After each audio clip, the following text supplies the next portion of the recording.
All right, 4:30. Let's go ahead and get the Drainage Committee meeting started. Let the record reflect that all members are present. Item number 1, acknowledge bid date and authorize to advertise for bid for Plottville Drainage Project. Bertrandville. Hey, come back with us, brother. Yeah. Come back. Bertrandville Drainage Project. Come back with us, I'm brother. sorry. Yeah. Hi, Jerry, Dwayne, Vayon with GIS Engineering. We do have some advertisement dates set, with y'all approval, to go ahead and advertise. Those dates would be, the advertisement date in the regional or the local paper, excuse me, would be, if we can get the authorization today, we'd have it in tomorrow. So the first advertisement date would be October 15th, the 22nd and the 29th it would run. We would conduct the pre-bid conference on October 23rd and hold the bid opening for both projects on November the 12th.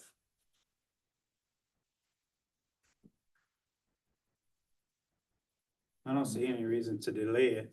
I make a motion that we, go off with the bid. Second.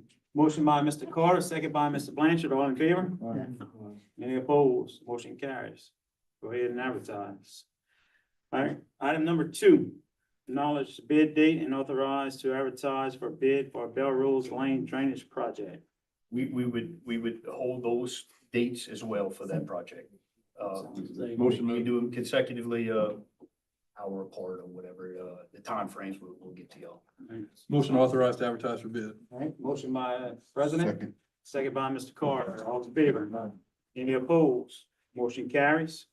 Item number 3, request approval for culvert replacement at 250 Rudy Boville. Yeah, put this on the agenda. It's, there are some collapsed culverts at the address, and some roots have taken over another section of it. So a viable project. We're looking at a total cost of $5,328. So move. Motion by Mr. Carter, Second. second by Mr. Blanchard, all in favor? Any opposed? Motion carries. Item number 4, request approval to establish a drainage ditch at 131 College Point Lane, Ward 1. I put this on the agenda just to get some clarification and open up a discussion. We, right now, we're getting a lot of influx of people with new mobile homes with the Restore Act, and it's coming across these places that have no parish drainage in right of ways that they can be permitted to run their sewer lines into. So what it's looking like we're having to do is it's get the right of way of the street surveyed so that in order for us to establish a drainage ditch there, I would like to get it surveyed so we actually put the ditch in our right of way on each side of the asphalt in a safe enough distance to have a shoulder, so we don't create any issues there. Again, moving forward, right now it's 2 locations, this College Point and then one on Popcorn Lane, but, and speaking with Mr. Ron, I'll just go out and get, estimates for the surveying. Yeah, And bring then back to we'll- the next meeting. Yeah, we'll proceed with a cost estimate, and I'll add all of that stuff up together. But So both locations is down a dead end street or so? One is in Livelyville, huh? yeah, well, yes, one's in Ward 4, one's in Ward 1, but they're the same circumstances. How about the back of that lot? Would that be possible to go, because it's not very far to the headland? So what, in speaking with the sanitarian, because I called her for clarification, that to permit it, they're required to have the overflow flow into a maintained ditch that leads to a larger body of water or a major body of water.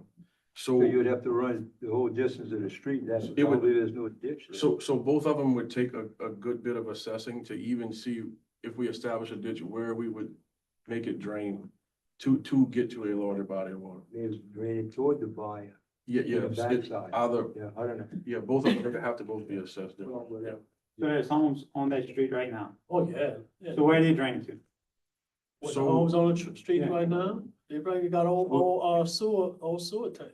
They're being What a water required drain to put newer sewer water- treatment plants with a discharge Yeah. Yeah. with the restore homes that they're receiving. Right. And there's nowhere for it. Did you check into the possibility of having a lift station and pumping So to the existing ditch? this is what this, I crossed that bridge with her also. If, as long as they can have a lift station in there and the pipe can be ran again across neighbors' right of ways with those sanitation right of ways. I asked her about if it ran in the servitude or the right of way of the parish. She says if it doesn't cross anybody's private property, it can. So that is a possibility if the person would want to buy that much pipe to get to a distance that they have to. So What I talked to him about was having a lift station with a discharge pipe, and we just bury the discharge pipe along the road rather than having to open up a full ditch to get it to where the ditch does. So that would exist. accommodate just one? The only circumstance we spoke about was College Point. yeah, it's, so for like that, that's just a single, to solve a single person's problem, yeah. The ditch would, I mean, add some drainage to an area, but also accommodate future residences with a place for it to go. Obviously, one option has more of a burden of a cost on a resident versus, what would turn into a drainage project, but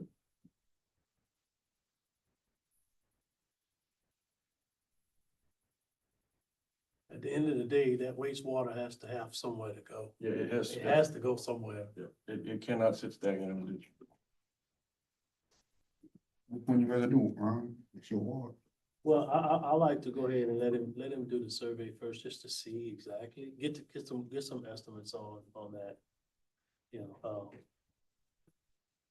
and we'll bring it back to the next week.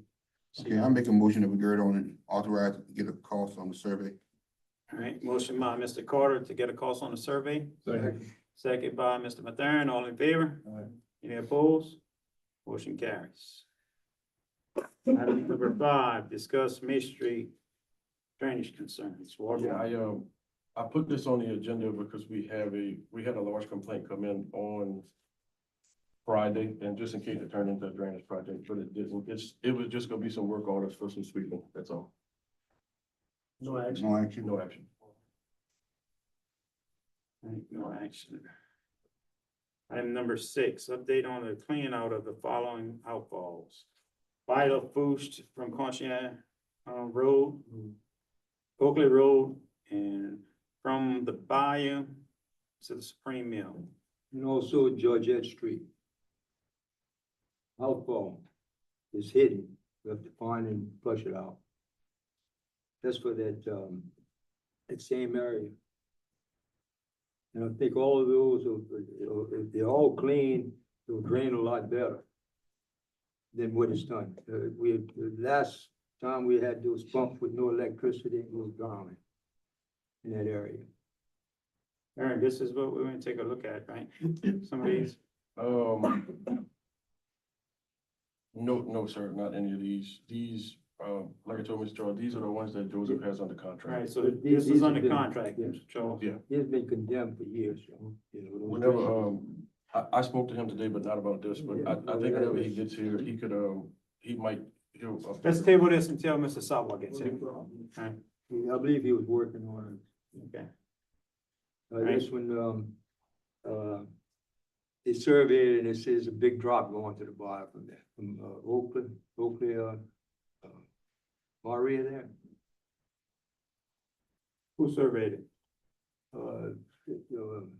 Ava, Okay. All right, we'll get back on that whenever Mr. Sawa gets here. Item number 7, request approval to clean out the following outfall. Corn Street subdivision to outfall by 2410 Highway 10.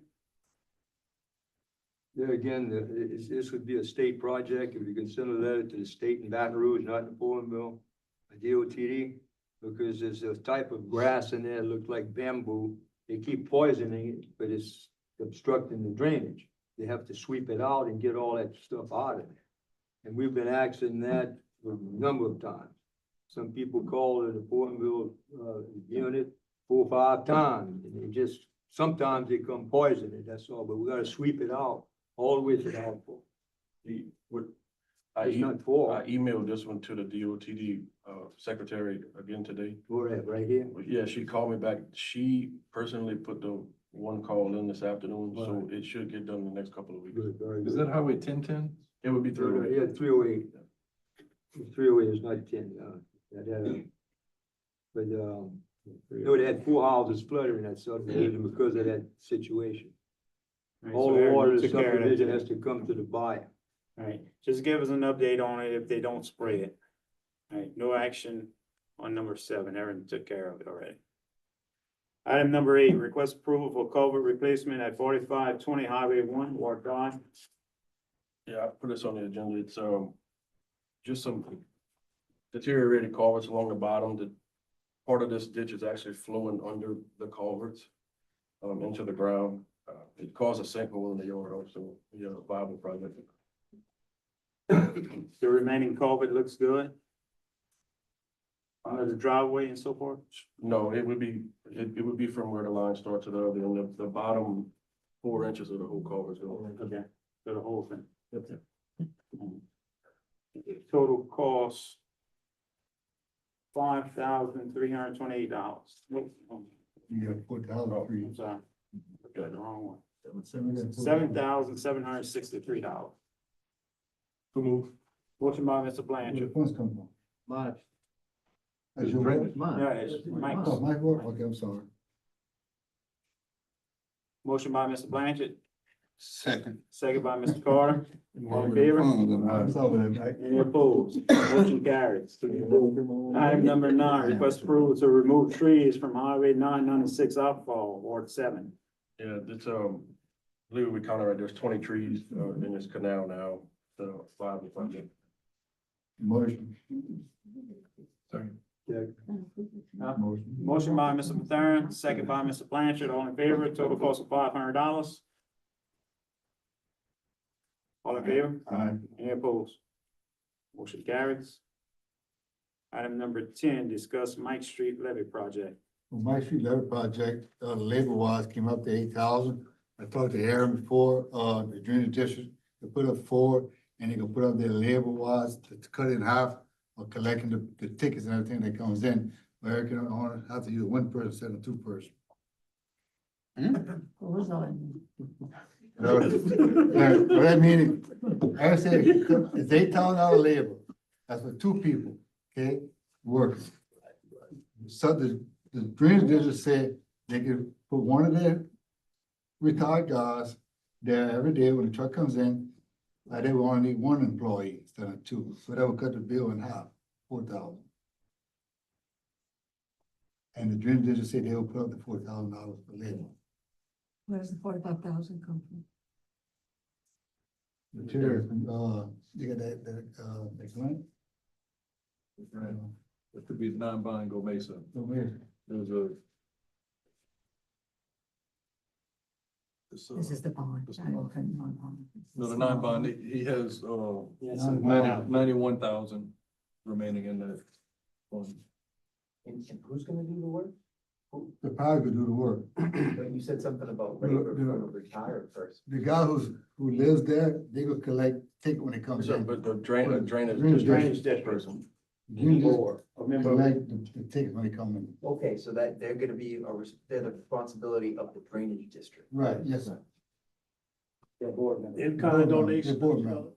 In-kind. Yeah.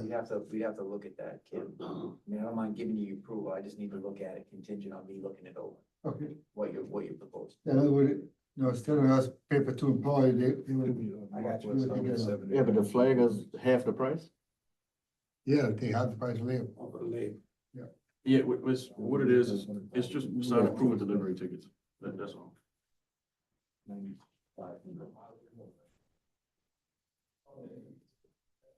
We couldn't get some of this material from the backside. No, not without a permit. Only if you can pull the permit that the ditch was created for, and you're only maintaining it to reestablish the ditch that it was permitted for, then you could do it without it. So that's Get what an we're additional doing. We're permit. doing maintenance.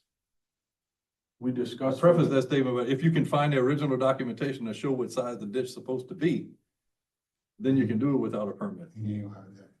Yeah, I mean, look, we discussed coming from inside the bar and inside the levee, which would be good, but the material coming out of there, again, in my opinion. All right, let's go ahead, move forward with it. Make a motion. Motion by Mr. Mathern. Second by Mr. Carter. All in Okay, favor? so Mike, Mike, Any you can look opposed? at it. Mike, Contingent on, Mike getting with them to, approve that the board member would be able to sign the ticket. Any opposed? Motion carries. Item 11, discuss purchase of excavator. Yeah, I gave y'all two quotes, for two machines on the municipal lease. On the state contract, we're running into an issue now, like I brought it up last week, is that with the amount of work we're trying to do, right now, we can constantly use two machines on the drainage side, which leaves, the road and bridge guys without an excavator, to do a lot of patchwork and do work that they need to do. So I got a state municipal quote for another CX-75 to add to the fleet of machines so we can keep working at the rate we're working now. And well, I should say improve it, so we can actually have another crew out doing some more work.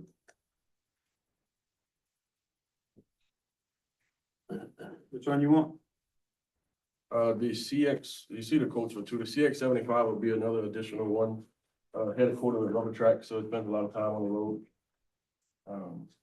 That one, and I had a quote put together for a CX-140.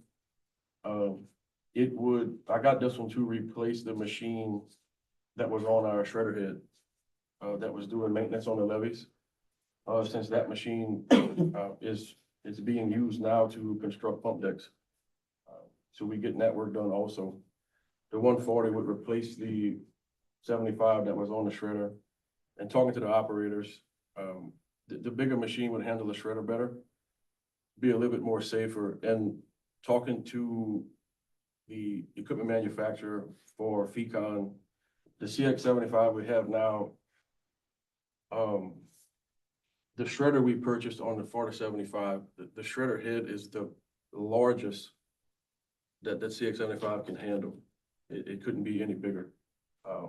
The 140, talking to Crawler and Deep South Equipment, the 140 would operate it a whole lot better with a lot less strain. That's why I got a quote on that one also. Where the funding would come from? For the 75, it would mainly be used for drainage, and same thing with the 140. I mean, both of them would over 75% of the time be spent using drainage work. I thought you said Road and Bridge was the one without an excavator right now. They would just take over the CX-80 that we still have right now Let currently. them buy one of these.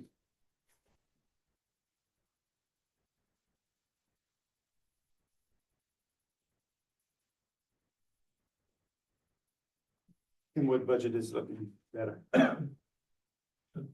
1%. Which is for buildings. But 1% does fund road and bridge. We are in the process, I'm starting to do amended budgets and proposed for next year, so I'll have better numbers later, but.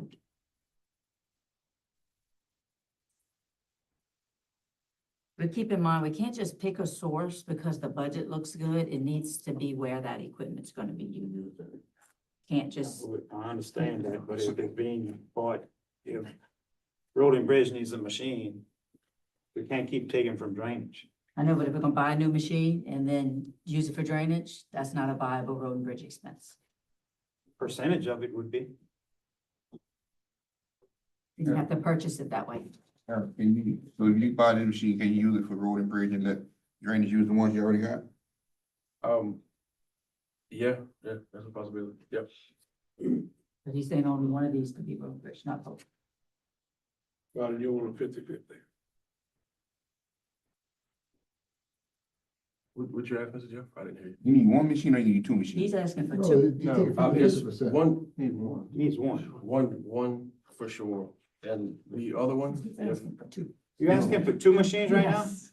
yeah, I got, I got. No, quotes. no, you get one machine. Pick one. So Can't do then, two machines? then it would be the 75. 75 is the one that you want? Which one you need? Just, yeah, I need both of them, but the 75 more. That's why he's asking. You need both. And you already have 75, right? Yeah. So let's do the 75 out of, Road and Bridge and give it to them. And that one's with rubber tracks? Yeah. I see it on there, it says steel track shoes. I would, If you go down, they do the separate line items for the additional rubber. 3,600. All of that. Total cost 116, 112. But the steel tracks versus the rubber tracks, what's the cost difference? 3,600. It'd be 30. For the six?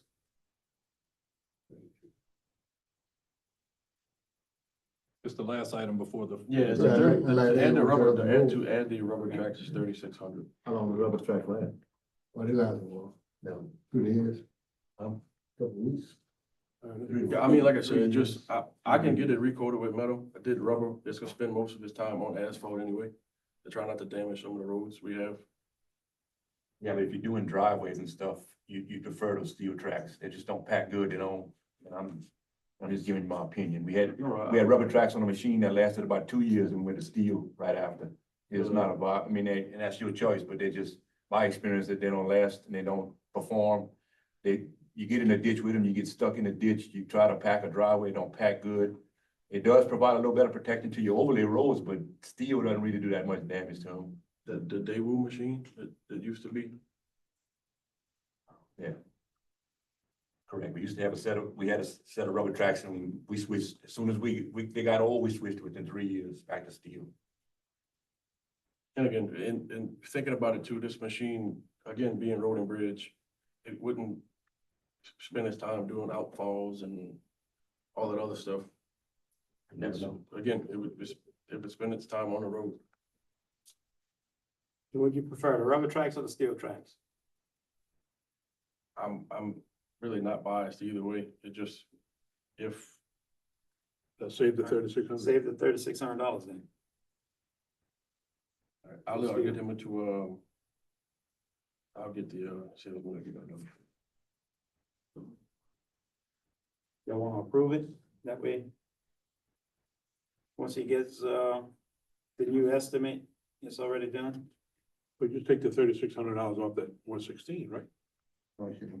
That's what it should be. That's what I wanna say it is, but I Let's approve it as is. Just But put the 116 if it's less. 112, 112, 512. I make a motion to approve purchase of a new machine. The road and bridge. to Road and Bridge. Second. All right, motion by Mr. Carter to purchase the 75, second by Mr. Blanchard. All in favor? Any opposed? Motion carries. Item number 12, request approval to extend long reach excavator 1 month and identify the funding source.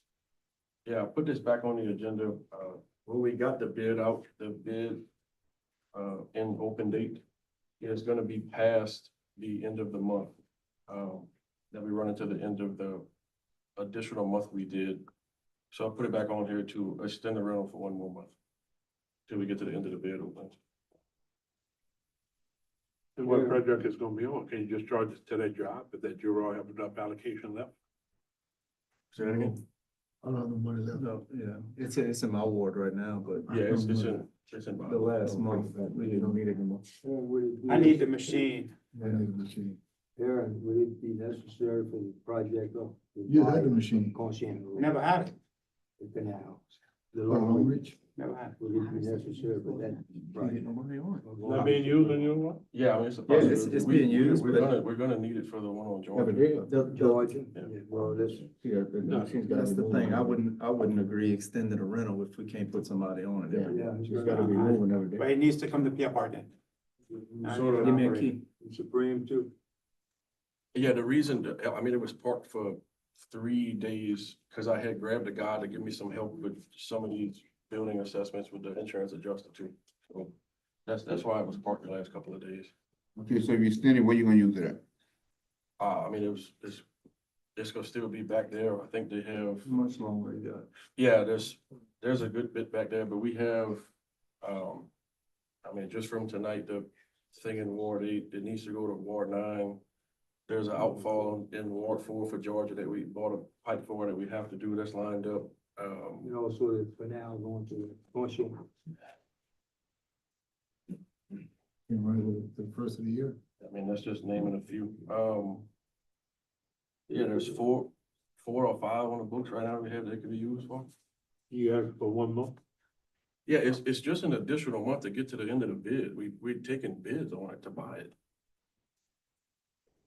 Guess for the next month, will it still be in bylaws? I think you got about, what, 4 days left? 3 They're days? on, yeah, Just in Heritage before. Yeah, Where's going after that, Aaron? there, it has to go to, Muriel Street, that backside, there's some on Pond Drive. Yeah. Where does that? Just, Still. Still Ward For lunch. Anywhere. if I'm coming from back that way, coming this way, it's, Dropping the ladder down. there's the Georgia outfall, Route, like I said, Route Vert, it's going to Oak Ridge subdivision. We're originally, for sure. They already Then did. that's just coming in the just on So this how long you got general left direction. for, assessment, insurance assessments with this guy that was running the machine? I was done with him today. I would just charge it per whatever water you get to that drainage effect, to the drainage. But how about if you get no drainage? Well, mine was already paid. My $3 came out my record, my drainage fund. You don't take the rock side of the street out.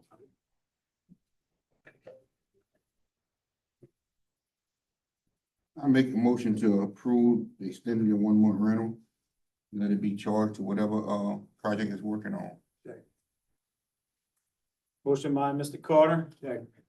Second by Mr. Burrow, all in favor? Aye. Any opposed? Motion carries. Going back to item number 6, Mr. Southwall, you can come up and give us an update on, Vita Bush, to the Conshan Road, Oakley Road, and from the Bayou to the Supreme Mill and Georgette Street, please, sir. Okay, well, let's start with Bayou Lafourche, from Constan Road. That is currently, within our scope of the Mare Canal project design plans, that I had previously reported on. So when those plans are ready to go out to bids, that cleaning will be included in that and itemized out. In case you do receive any FEMA funds or anything, you'll be able to seek, reimbursement because we would just follow the federal guidelines whenever we bid it. Oakley Road, the excavation of that would follow, that is also within that same scope. But as we discussed, we are looking at several alternatives because we know from experience and in the past that making that water flow, or get to the bayou is prohibitive. It will need to be pumped in order to work. So what we're looking at right now is either some possible alternatives, but the main problem that we see it from looking at it for the past couple of weeks is that we need to identify some area of reservoir. If we're not going to force that water by pump out, to Bayou Lafourche, we need to give it a reservoir of some sort to pond or pool in an area where it can then collect and then slowly be let out to the pumps or to through some natural drainage, selection. Now, exactly where that pond or wherever that retainage would fall, we haven't identified that yet. You want in the Mare. Hmm? Mare area. It is the Mare area. That's what I said. The whole area is the Mare area. Yes. It goes through the highway. The code. It does go through the highway. The problem is, Like you stopped up, but it's, but the water cannot get to that, it is not gonna flow across, even though that pipe is very deep and it is stopped. The elevations are not gonna work without a what forced is the pump. elevation, you know, okay?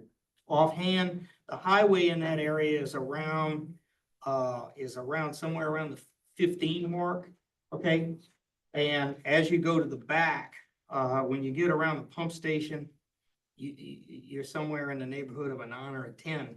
I think going off my head. So you got it is a low Can't shoot area. off of the highway. What's the bottom of the culvert? That's right. The bottom of it, I can't even find it. I can't find it, so That's where your elevation needs to be shot from. no, I certainly understand that, but I can't give you an accurate, I can't give you an accurate info on that pipe if I can't find it. You know what the culvert is, we gotta dig it out. It's down there. It's a ways. So we need to be very.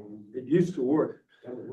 That was working at one It time. never worked. It's not, it Yeah, it needs, never worked. They it tried it 40 needs, years ago. you've got to pump it, even with the canal. You have to understand, due to hydraulics, even with the pipe being that far down, the bayou level is at a certain level, so that water hydraulically is gonna come back through that pipe and back onto the area. So in order to make it flow into the bayou, you have to overcome the head pressure of the bayou itself. The only way to do that is by pump, and that is why, that's the whole reason they have the Mare Canal pump station to begin with. Is because that was the only way to force that water out, was by a pump system.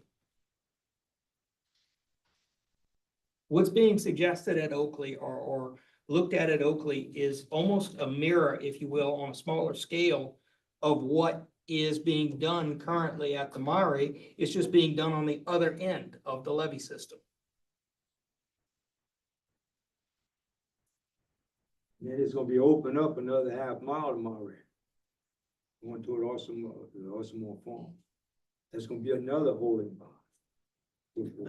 What we're trying to achieve with the drainage plans, That's where the original drainage was. what we're trying to achieve is a place we need to have a place for the water to go, to give the pumps time to pump it out without flooding the surrounding area. And you have enough pumping capacity there. The main issue is when power is lost, even when you have the natural gas engine, you're not pumping at a full pipe capacity. So by the time power comes back on, you're playing catch up. And while the 3 pumps will do it, it's gonna take it a while to catch up that time as the water's backed up. And that's why we mentioned the possibility of replacing those electric pumps with diesel engines. You have enough pumps there. It's just a matter of being able to keep them running during a power outage. All right, so you got this under contract, right? Yes, sir. All right, let's move forward. All right, anything else? Motion to adjourn. Second. Motion by Mr. Mathern, second by Mr. Blanchard. All in favor? Aye. Any opposed? Meeting adjourned. All right, we'll call order the Finance Committee meeting. Let the record reflect all members are present. First item, request approval to pay bills submitted to October 4th, 2024. Motion by Mr. Nakam, Second. second by Mr. Carter. All in favor? Aye. Opposed? Motion carried. Request approval for Council on Aging to sell 2 vehicles previously advertised. 2013 Ford Econoline. Highest bid, $2,591.91. The 2016. Highest bid was $777.77. So move. Motion by Mr. Carter, Second. second by Mr. Alcorn. All in favor? Aye. Opposed? Motion carried. Request approval to pay ratify engineering invoice amount for attack paw for an additional $2,000 totaling $106,303.58. Yes, when Mr. Seneca presented his email to us with his recommendation, there was some discrepancy in the amount of the $2,000 that was previously still owed on the contract. So the approval we saw at last meeting was $104,303.58, and he in fact says it's $106,303.58. Second. A motion by Mr. Nakam, second by Mr. Alcorn. Need to identify the funding source. Same one. Same as the, Same as that. Go Mesa Bond. All in favor? Aye. Opposed? Motion carried. Discuss general fund transfer out summary. I think who likes to put this back on? Was that me? I think we switched it for 2 weeks, you put it back on? Okay, yes. I really don't have any discussion at this time, guys. I think it's gonna take a collaborative effort of all us to take a look at this and maybe look at one item at a time. I haven't had time to really even take a look at it since I first received it. I know y'all haven't had a time to, but I think it's gonna take all of us as we try to close a few gaps as pertains to the general fund. So I don't know if this may call for one time for a special finance meeting to really come up with some ideas and some suggestions on how we can close the gap as we look at where we do a lot of transfers in and out as it pertains to the general fund. So, I mean, I don't have anything as now, and I hadn't had a chance to not even look at it or either come up with a solution to try to help the cause. Just So table it. this table it. Item table, no action. Kim, when would you, suggest that we have a special meeting to discuss the? I would suggest, let me finish with budgets that I started working on, so I'm in the process of doing an amended and a proposed for 2025. So after we get some concrete, up-to-date numbers, would be a better time. We'll revisit that at that time. It truly might not be till after the first of the year, to be honest with you. Next item, request approval to accept New Gen Strategies and Solutions wastewater cost of service and rate design study. This is the rate study for the sewer project. It was provided to you all at the last meeting, and they need us to accept it and agree to these rates and agree to move forward with January 1 to increase the rates so they can move forward. Entertain a motion to approve. Motion by Mr. Nakane, Second. second by Mr. Mathern. All in favor? Opposed? Motion carried. Item 6, discuss Ward 1 recreation allocation. Again, we'll put this. back on. Put that on. Jeff put that on there. I put it on last week. I guess the question is, I mean, where you got a negative of $90-some thousand, I mean, where we go? To keep eating the general fund or what? I mean, it was all paid, based off a conversation with Kim earlier. All the funds came to pay these, lawyer fees and everything came out of the general fund. What was that about? Huh? What was that about? What was that about? I'm looking at about 61.5. That's insurance. Legal is more. Legal is in 2 years, 25,000. So the claim was 61,000. So, No, How much was the claim yet? We got It's charged. so we paid 21,000 and the deductible, we paid the $25,000 deductible. And then the parish paid about 21,000 and that was charged back to us. So, So it's 46,000. yeah. no. Probably more than that. $61,000 is insurance, insurance for the park.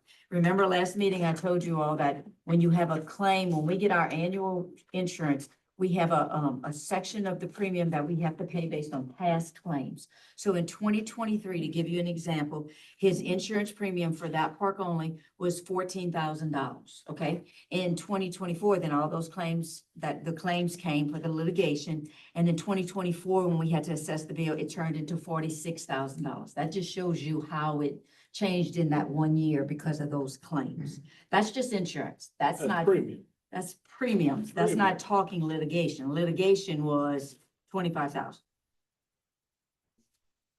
In addition to the 61. But the more, And you know, in talking with Ron and he's like, well, that's not really my park operations, you know, he feels it's not a true reflection of going to his allocation, but my question is, well, where does it go? I mean, it has to go somewhere and we always tag expenses where they are incurred, where they are used. Just as you just said, if we're gonna have an equipment rental that's gonna be in Ward 3 for a month, then Ward 3 ought to pay for that.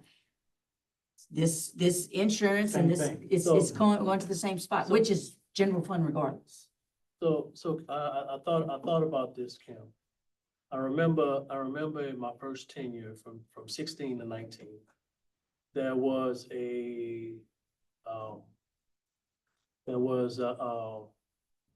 Assumption Parish versus Dago as it pertains to some junk trash.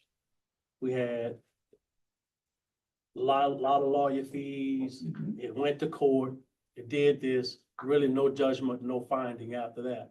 So where was that earmarked from? Did that come out? That of was there? general fund derelicts, It was just general fund derelict. which is where where it originated from.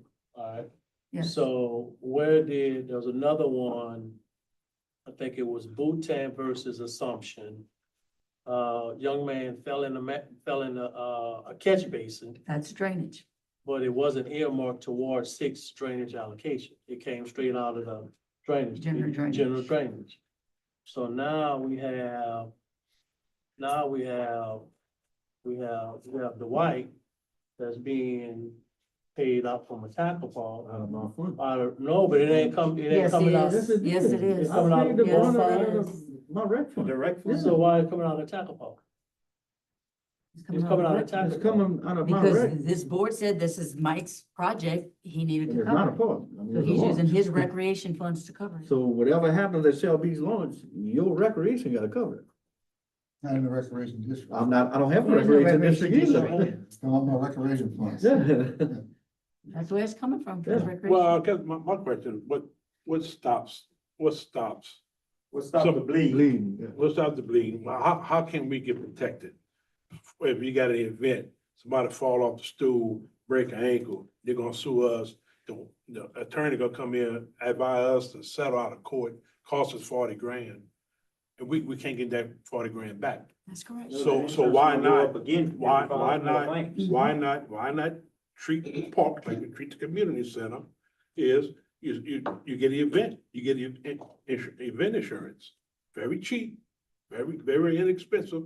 Get an event insurance. Anybody want to rent any facility in this parish? Rent any facility in the parish, we are covered with the event insurance that the renter has to pay for. So Totally we covered. agree. Totally agree. I That's how mean, Veterans Park works, same thing. You No, know, we don't- community center, we do it. we don't I mean, charge- You know, we don't charge, residents nothing to use the park to give events. So I agree with Jeff. To cover ourselves on somebody getting hurt, they can purchase a simple policy, very cheap, very affordable. That cover the jury if somebody get hurt. a lot of times they could use it against their homeowners. Yeah, You it get don't rid of cost their much at homeowners. all. Yeah, I mean, I'm very familiar with it. You know, it's not expensive. And I don't That's why I disagree think- with that at all, but keep in mind, these are public parks open all the time, so sometimes there are claims that arise from not events. Yeah, we can't control all Yeah. We that. we can't control that, control but all we that. can control the event, we can control what we can control. Yes. I mean, at the end of the day, my property end up opening out of it, I don't want my general fund, my No. recreation fund get hit for $30,000, I don't have. Then we're the We same never have, boat. we never have umbrella for all that stuff. No, our deductible so high.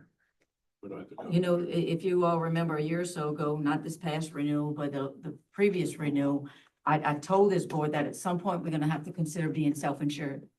Because we pay so much in our premiums and our deductible is so high to be able to afford that premium, we can't even use the policy. Right. True. So at some It's coming. point, save our money and just self-insure. It's coming. It's coming to that. But anyway, just, I think with more discussion or. But that is a good idea. Yeah, I mean, I'll make a motion now that any event. There's a good, very easy, the online one we have right Yeah, now same is thing. very Yeah, easy. it's easy. It is easy. Do Well, it, protect well, it. okay, Very okay, easy. I said we buy that boat on Chalet, if somebody get hurt on the property. Different, it's not. Go ahead. Who's liable for it? Parish? The parish is liable, we liable for everything. We might not be responsible, we might not be a guilty party, but the cost even associated with defending the claim is what gets us. We You can't know, control that. these expenses that he's talking about for legal, it doesn't mean we were at fault and we were wrong, but we had to fight You it. gotta pay it. No, we didn't fight it, we laid it down. That's what we did. Well, that's what we do. That's what we laid down, we don't fight it. Anyway, just for discussion, but something we need to consider. I mean, we're at the end of the year right now. I think that that'll be good going forward, January 1. We'll have more discussion. Yeah, so- All right, no action. All right. No action on item 6. Item 7, request approval to seek help from FEMA with the Himalaya Canal and the Lower Texas Canal, Ward 4. So, Mr. Bro, I guess I'll take the lead and try to, so we have a contract with DRC to do waterway debris removal. It comes at a cost of $35.50 per linear foot of canal. All right, so after Hurricane Ida, we had $5 million of debris in canals. We couldn't afford the match for the FEMA fund. So even though FEMA makes the funds available to us, it was I think category A. It was covered in category A of the disaster declaration. This particular event is a 75-25. We have to come up with 25% of those funds before we can even start, right? And it's basically, this contract is just cost prohibitive for us to take advantage of the FEMA declaration to clean these canals. Because we can't afford the match. Because we have to pay 100%. Sir? What other funds can we use? I know. They don't exist. You can't use Go Mesa to match FEMA. Okay. So that's what takes most of the available funds that we have off. Now, I would say this canal, right, I believe these canals are included in your current project. And included in that project is cleaning and grubbing these canals. So I think your best option is use the funds already allocated to it. We're waiting for the Corps though, I'll be able to do it. Correct. Yeah, have you got anything yet? We don't have a response. The last response we got from them was they acknowledged payment of the fees, and they told us the application was complete and we would follow up the next stage of it. We received that, I forwarded copies to you all. It was about a week and a half ago.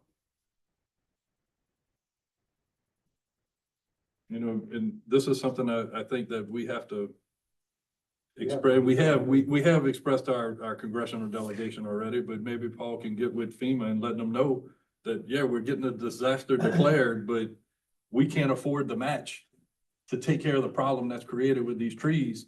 So we basically end up with trees that have been in the canals for 2 years now from Ida. We have more trees from this A storm. lot more.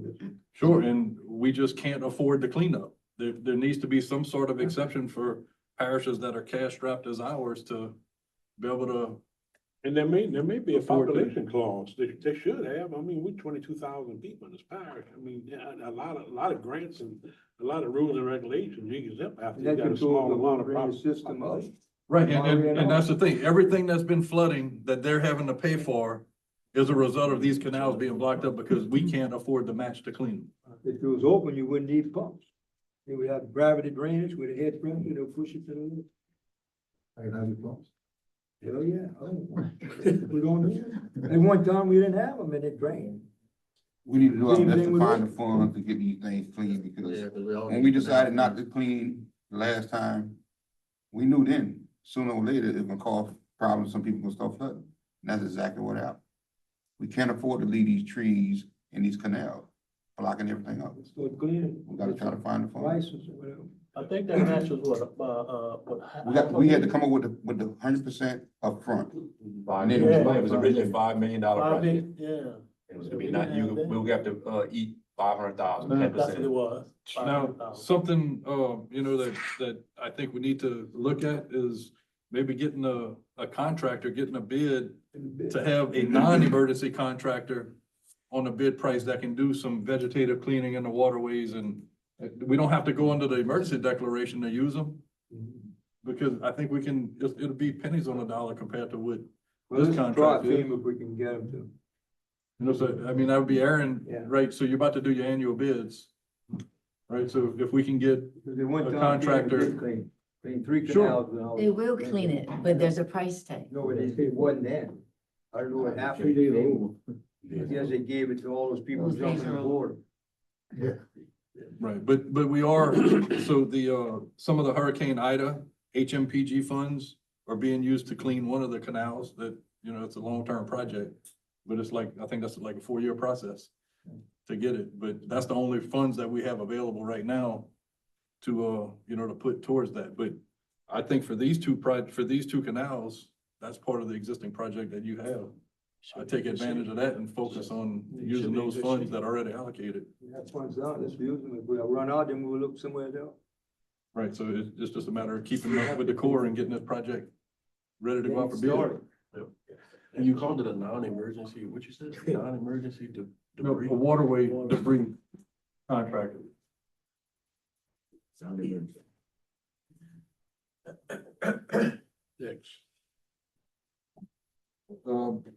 Next up, request authorization to submit letter requesting FEMA approval of unexpended FEMA reimbursement funds for alternative project. Yes, sir, I put that on the agenda. When we originally had Hurricane Ida assessments done by our insurance company, they went on top of this administration building here and came back with an estimate. We, sent that estimate to FEMA. FEMA wrote us a check. We sent our contract up there and it says, this building doesn't need that repair work. So, we tried to deallocate those funds and send them back to FEMA. FEMA says, no, you can, it's a small project. You can find an alternative project for these funds. I'm asking that it's $45,000. I need a new vehicle. I've checked with FEMA, I've checked with GOSEP. I can utilize these funds for an emergency vehicle response. It's one of the things that meet that criteria.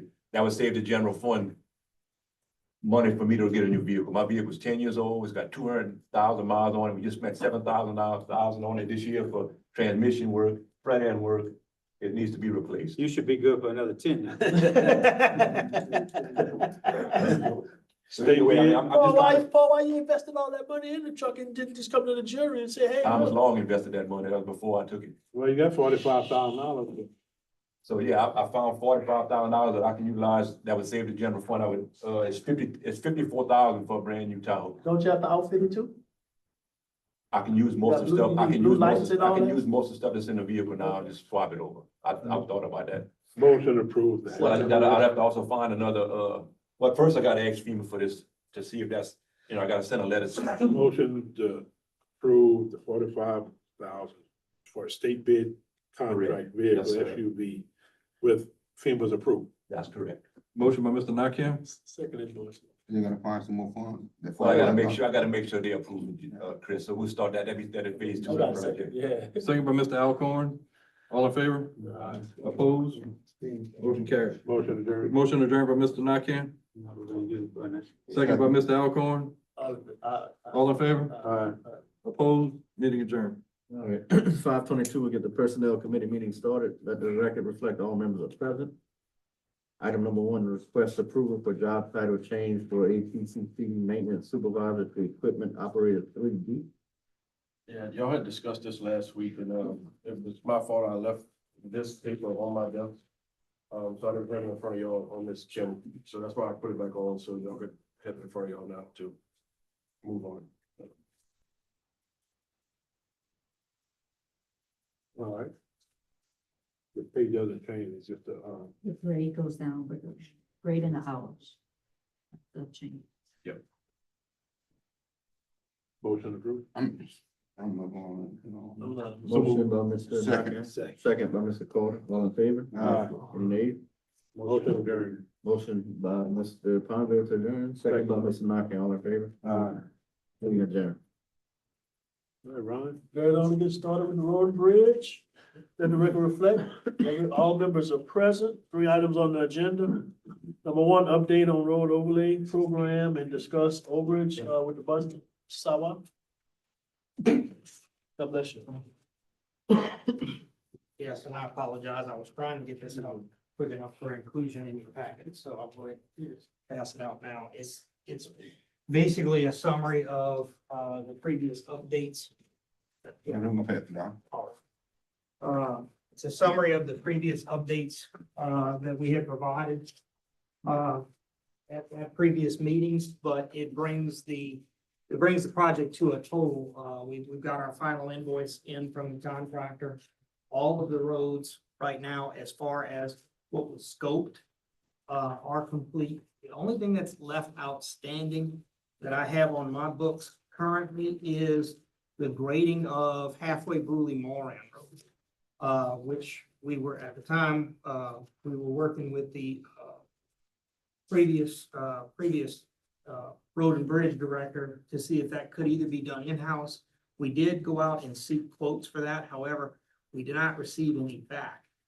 So that's the only thing not included in this that would have been in that original budget.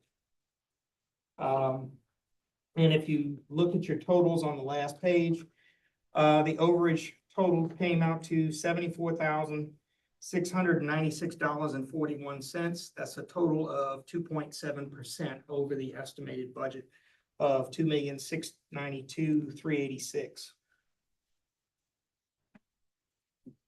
The only issue So I had Kim, how was, you, why you coming with 51,000?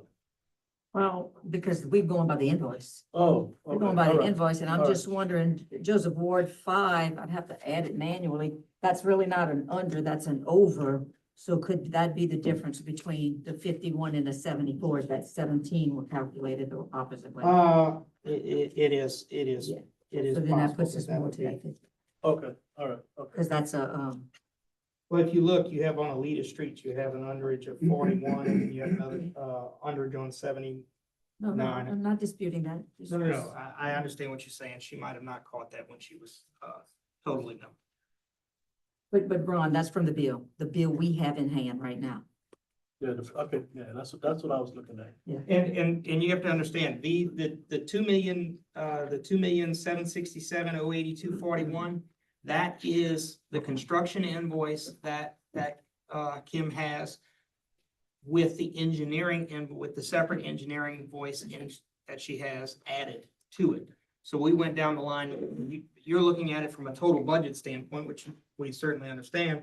And that's how we had projected it to you when we gave the initial estimates, when we started of 2,692,386. Is there any time frame you can go ahead and take care of Bruley Moore? We are still seeking quotes. We've reached out to several local, I know off the top of my head, 3 local contractors. In addition to contractors outside the parish. We've had all 3 of them went out there, looked at it, said they were very interested in it. We gave them a deadline and none of them submitted a cost. That's in that curve, right? What's it? No, this is the. Halfway Bruley Martin is the straight stretch. There's a straight stretch of Bruley Next Martin 308 Road Highway 7. that runs between Highway 70 and 308. There's a particular section of that road that needs to be pulled back to the center. And recrowned. It is causing, it's a drainage problem on a particular road, and it's just due to it's an aggregate road and it needs maintenance. Why we don't send our grader there? The grader did go there. So the main problem we have there is there used to be a ditch that followed the side of the road.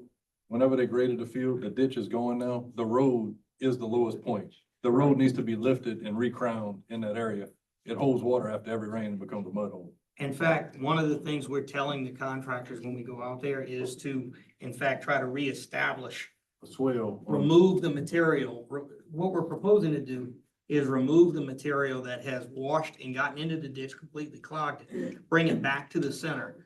The problem with doing that is you not only get the gravel and limestone and aggregate that were lost to the ditch, but you also get all the mud, which would create a bigger problem, as you know. So, this project would entail bringing that material back in, going over it with a water truck and actually trying to get a lot of that mud and all out. And then, of course, we do still have to cap it with some material to bring it back to its crown. What's the distance on this road? On that particular one, you're looking at about 2,000 feet. There's no ditch on either side. Not in this area. Not much, no, sir. Block to put the ditches out. Bless you. all laser plane. So if we just tailgate rock on top of it, turn up the road. At the elevation, the road gravel would just move. It would take. So this is a farm to market road. No, this is a parish road. This is a parish. Yeah, it's opening, Yes. multi-use, it's opening. 70 to 308. Joe, the only thing I- It's just tailgate 610 on top. All I'm asking is for it to be repaired. It's Right. up to our engineer to And decide as I how we said, do How much that. money we got? You know, We got a budget? Yeah, we had put it in fact, I think. We had 54,000 budgeted That's originally. correct. And How much you need What's to the, come what's up? the 24,000 that's on there right now? On the That actual was, construction? that, she included, and that money actually fell to the Sweet Haven Road. If you recall, on the very front end of Bruley Moran, we had some asphalt patching and repaving of that outside section. When it got billed through to Sweet Haven, because that all came in on the same ticket, but we tried to separate it for your accounting purposes. So you actually got 30,000? Yeah, remaining. So, how many inches that road needs to come up? I would think from to the center crown, you need at least 2 inches on the outer edges. And they come- Outside too, come Oh, up. no, that's what I was trying to tell you. You need 2 inches on the outer edges and a minimum, I'd say of 5 to get you a decent crown in the center. Yeah, but it, It can't be sustainable. but it's like 18 inches has gotta come up in the That's what middle. I'm about to say. Well, yeah, you have a valley. I thought you were talking about the crown. Yeah, from where it's draining out, the road is a ditch right now, currently, correct? It's gonna take you about 18 inches of actual material placed on top of the road, compacted for 2,000 feet. I don't think you're gonna have enough money. Do what you can with what you got. Yeah.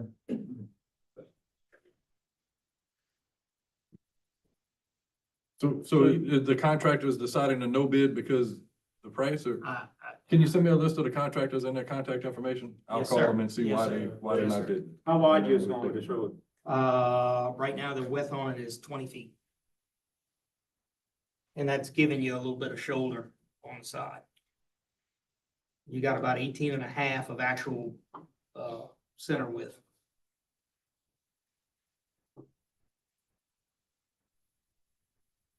Leroy, you gonna make that call? Yes. I'll provide you, like I said, we contacted 3 local contractors, brought them out there. They all expressed interest. We gave them a deadline because we were trying to get it within a Yeah, I'll certain just timeframe. send that to me. I'll reach out to them and figure out what's the holdup. Yes, sir. What's gonna be 54, 56? No, Yeah, all right. has a bill already. Make a motion to approve the budget overage of 74,696.41. Got a motion by Mr. Nakane. Not on it. Second. She got a second by Mr. Mathern, all in favor? All right. All opposed? Ayes have it.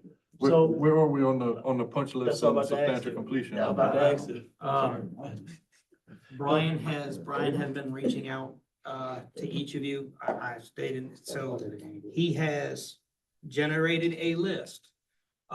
We are now, we've provided that list unofficially to the contractor because they requested it so that they could start their process. We are taking that list now and I'm applying a dollar value to each item that's remaining. I will forward it to all of you, next week. And then we will come to the next meeting with our recommendations for substantial So completion and. Who hasn't the inspector met with yet? Hmm? Who hasn't the inspector met with? He's contacted everybody. Not everyone I has. never went and looked back at my road. you never want to No, look back he at Sam? hasn't contacted me at all. I know it's on the I will list. follow up with him. I spoke with him. He was out of the office today, but I did speak with him and he told me he had reached out to all of you. If he hasn't reached you, then you will be hearing from me personally, tomorrow. Okay. And we will make sure that the list gets all inclusive. I can tell you this, Jeff, you should be able to attest to this. Out of all the road programs you'd have been a part of, 51,000 overage or 74,000 overage. I think that's been the lowest, huh? We're not done yet. I don't think we're gonna go that much over. You're right. We're not done yet. It shouldn't be that We're much. not done yet. Gentlemen, we are doing our Good best. try. Look, That's low, we are bro. doing our best to, we understand, believe me, I understand the conditions of finances in this parish. And we are doing our best to control those budgets, but as you all know, when we get on these roads, conditions are getting worse, not better. I don't know what question I had on Woodlawn Road. They did patch stuff that didn't need to be patched, but I had everything walked off and they do it totally the opposite way. They patched what it needed to patch, but I wanted more patch. When they patched the front, that didn't need to be touched. I don't know what happened there. 'Cause I had involved. I will look into it.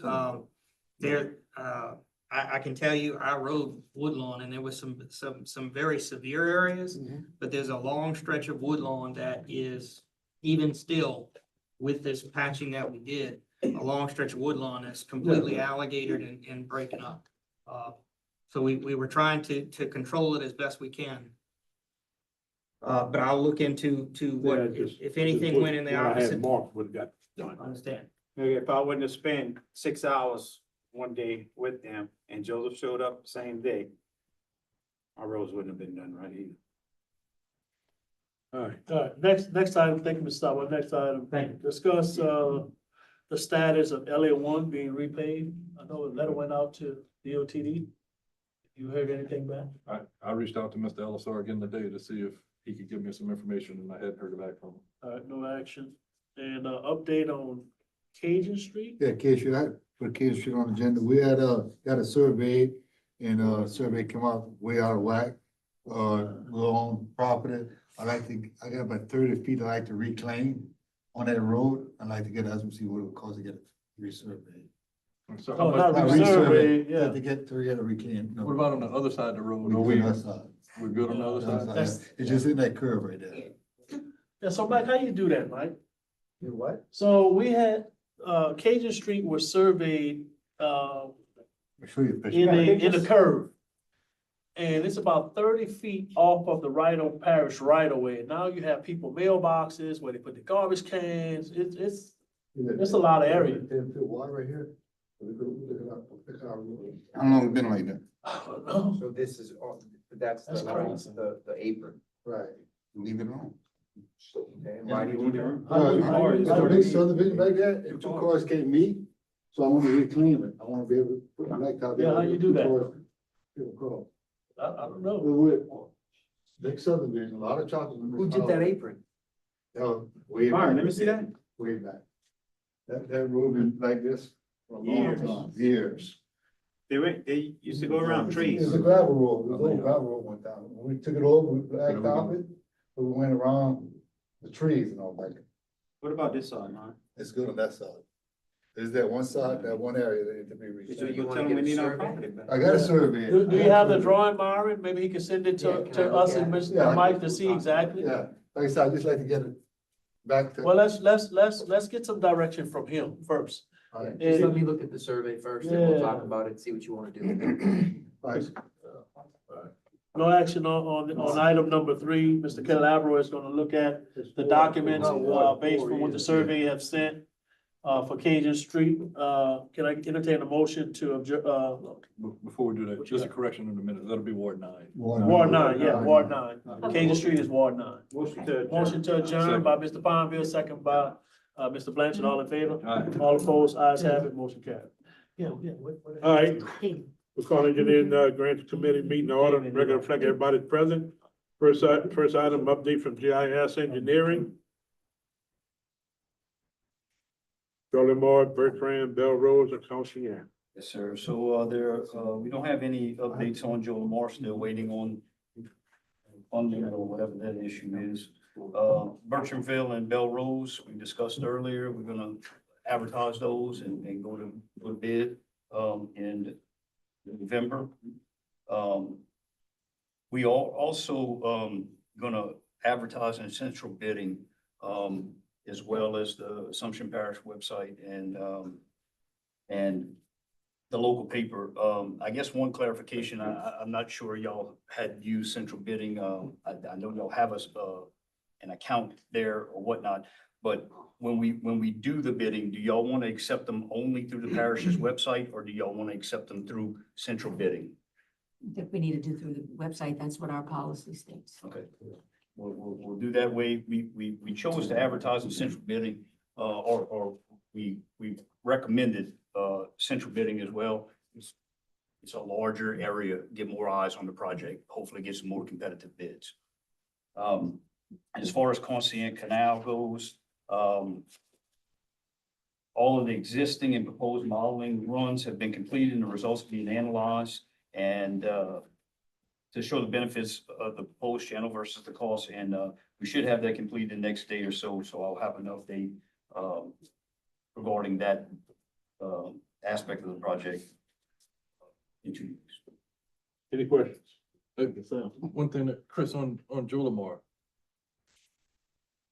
Should we consider maybe separating it into phases and trying to see if there's something that we can do with the funds that you do have available to help those that have been flooding? I'll take a look at it with Joseph or whoever the engineer is. We'll take a look at Because it. if we can separate out into phases, then we can get the funding approved for that phase and at least move forward with, getting it started. Thank you. Thank you, sir. Next item, update from the Planners Design Group, Gerald Street Levy Project, ring levers in Port Bell River. Good evening. All right, we'll start with the ring levy. The permit, you guys got a digital copy? Did y'all receive the email for the permit on that one? I brought a hard copy for y'all. So that one's complete. The Gerald Street project, we had a meeting with the OCM, Office of Coastal Management, yesterday to hash out a few things. We have it was a pre-meeting to determine, because they've requested to have a meeting. In summary, they want a few extra things. They want us to do another alternative analysis. This one, they want us to look at using material brought in. Remember, we talked about not wanting to do that. So we kind of kept it out of the alternatives analysis, but they picked up on that. So we're just going to tell them it was cost prohibitive to bring in all material, because based on our conversations, that's what was determined. I thought that project, we preferred to bring material in. No, For the Gerald Street extension? Yeah, whenever we talked about using Insight 2, we permitted Insight 2, not, we talked about whether bring it in or on board, 50/50. yeah. Right. Right. You can, when it's permitted, you don't have to build the canal. Your impacts will be your impacts. But when we discussed it, it was determined, no, we want to provide the ability to do Insight 2, meaning take material. That way, if we couldn't afford it, then you wouldn't be prohibited. If you did it just where you would bring it in fill, that's the only option you have. Okay, but they're wanting you to consider the option to bring in fill. Which would, if we accept that, would eliminate the other option, which if you can't afford to bring in the fill, you couldn't afford the project. Yeah. Does everybody understand that? Yes. All right, so we're gonna push against having it mandated that we have to bring in material. We want to leave the option open, obviously. Now, a question will need to be answered though before you do mitigation, because right now the impacts are the total width with the borrow area. If you don't have to do the borrow area, you're gonna bring the material in, then you can save money on your mitigation. Right now, you're looking at roughly 5.1 acres of cypress tupelo swamp mitigation requirements and 2.14 acres of bottomland hardwood. Based on the last project we did in this drainage basin, that would be about $300,000 in mitigation. Yeah. So you can potentially offset some of that by if you bring in the material, and if you want, we can analyze which one's cheaper. It's gonna be cheaper to pay the mitigation, because bringing in the materials can be pretty expensive unless you have a good source where you can get it from. So, that's up to you guys. We can. When we go to The cheapest route. Right, when we go to pay Cheapest route. mitigation, but we want to leave the option open for you, right? So we'll push it until we get to the mitigation point, then you'll have to make a decision, because you don't want to pay for mitigation that you're not going to intend to use. Yes. All right, Price it out both ways, Joe, just to see what's the difference. we will. All right, the final thing is the basically assessment of the whole ring levy system and everything. We had decided, based on your email today, we had decided last time, we were at the fire department, that we'd kind of wait and get the permits to make sure that whatever we gave you as an analysis is going to be what the permitting agencies were going to provide. Based on your email today, we were just going to go ahead and wrap it up. Well, we got one of the permits, right? And we had some conversations with OCM, so we're pretty close. We're pretty sure what your options are going to be. And if we just price both of them out and put it in the paper, we can go ahead and conclude that. So we're going to, by Wednesday of next week, we're going to email you a draft copy, so you can review it for a week, and then either before the meeting, after the meeting, or we can set another date, and we can discuss it then. But that's not limited to these two projects. That's for all of the levies that we evaluated. That's correct. Yes, that's correct. But we didn't want to, yeah, they're all done. So we even took the liberty of going forward with the plans, and because in order to do the volumes, we needed to lay them out anyhow, right? Because that was part of the requirement, is what's going to be the cost. Remember, it was the elevations, what can we do, what can't we do, what would be the recommendations for the full levy system? And you'll get that next week, now that we know what our hands will not be tied for by the permit, we can give you more accurate.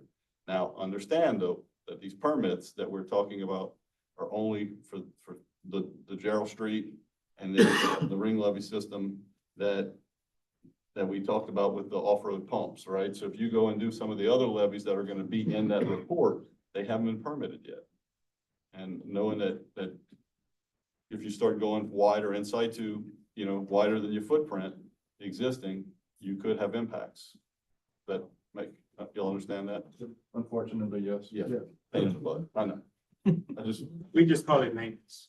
Maintenance, yeah, look, I agree, but just the recommendations in there are gonna be, some of them is gonna be to widen, some of them are just too steep. You can't do anything with it, and we'll discuss that, and it'll be possibly fill in the ditch, go a little bit wider. And if you wanna go higher, we did a water analysis for all the storms in the back. We gave you a recommendation on the total height. And then we looked at each levee system and how you can potentially achieve the minimum safe steep standards. Our recommendation is definitely 3-to-1. You can't achieve that. We've had those discussions, right? It doesn't exist. But based on that, this is what we would recommend in certain areas. And then the final recommendation, you know, is that in order to analyze the levee, knowing that almost everyone that you've gone in there has had debris placed in the levee system and whatnot, it's almost impossible for you to know. And the expense would be, you'd have to rip out the whole levee system. You can't do that. So our recommendation is going to be, hey, if you decide to go ahead and elevate these levees, elevate them, but then come up with a standard observation, go look where they're leaking. Where they're leaking is probably where you have debris, right? And then that'll tell you where you need to go and fix them. So, other than that, it would be going do a full bore geotech, and that would be just a lot of money. So, Any questions? Thank you, sir. thank you. Thank you. Who gets this? Also, one last question. I apologize. The cultural guy needs to come out and do a formal visit next week on the Gerald Street project. Who do I call to get access for that? Where you got it? Go on to Gerald? Yeah, so we have to go back to that lady's house and then Yeah, walk back. just call me. Okay, we'll do that. Thank you. Thank you. All right, Brian, update from Infinity Engineering on Paris Water Sewer Plant Improvement Projects. Yes, sir. Can you hear me? Sure. We're still waiting on the completion of the rate study. I received the survey from Rayetta today. She's gonna send me a signed copy tomorrow. Once I get that, we can fix our site plan for Ewell, Virginia location. We can get, once we can do that, we'll have the construction documents, at least the drawings and specifications to 100%. I was having some discussions with Rayetta about front end documents. So there's a little bit of coordination between the parish and ourselves to get those legal documents completed. And one other thing I just thought about a little while ago was that letter that OCD sent. They were looking for a response by next Tuesday, if that's something y'all haven't taken care of already. That's important to keep the funding in place. All right, Tell him we approve the rate study. we did approve the rate study tonight, Brian. Okay, good. So we'll go to the next step after that. That's submitted to the state for their approval. Correct. We still kick off of it till they give us that one. Right, so we did approve the rate study tonight, so we'll do the Okay. next. All right, That's good news. anything else? No, sir. Thank you, Brian. Thank you. Yes, sir. Update from account grants coordinator. Request approval and authorization for the president to sign 2023-2024 LEGAP contract in the amount of $75,000 to purchase equipment. Okay, the only issue with this is, the application that was submitted was for an enclosed trailer for $13,373.50 and a truck at approximately $47,000. That totals $60,373.50, remaining of $14,626.50. Leave it on the table. So, out of this truck, I don't know, it was an estimate, I don't know. Use that, Can I add, something? the application was submitted. Okay. Oh, We would have to do an amendment. This is the application, so we would have to do an amendment. So, right now, we remaining 14,626.50. What's the state bid on a zero turn board these days? $7 grand, $8 grand? Oh, 10. Depending on brand, over 10. Yeah, I mean, I would want a Skag, but it. You don't say that. You can always use another. You think that 47 is concrete for the truck? So for a half ton, yeah. Or whatever y'all put in? That was, I think Ryan did that one. If I'm not Ryan, do you mistaken. remember what it was for? It was a three.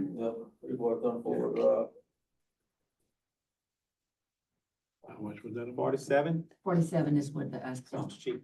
Yeah, so I mean, depending if that 47 is too low, that some of that 14 is That's gonna gonna be change used on because that. your model year just wiped out 24, 25. Just leave it like that. Leave it like that, okay. Leave it like that. Motion to, Motion. motion by Mike, second by Leroy. Are we gonna modify the application? We're gonna wait to get some accurate cost estimates. Okay. Because you got a model year. That's the cost difference. Second by Leroy, all in favor? Anyone opposed? Motion carried. Next item, request approval for president to sign the survey of Hill, Virginia property. Are we doing this one? Okay.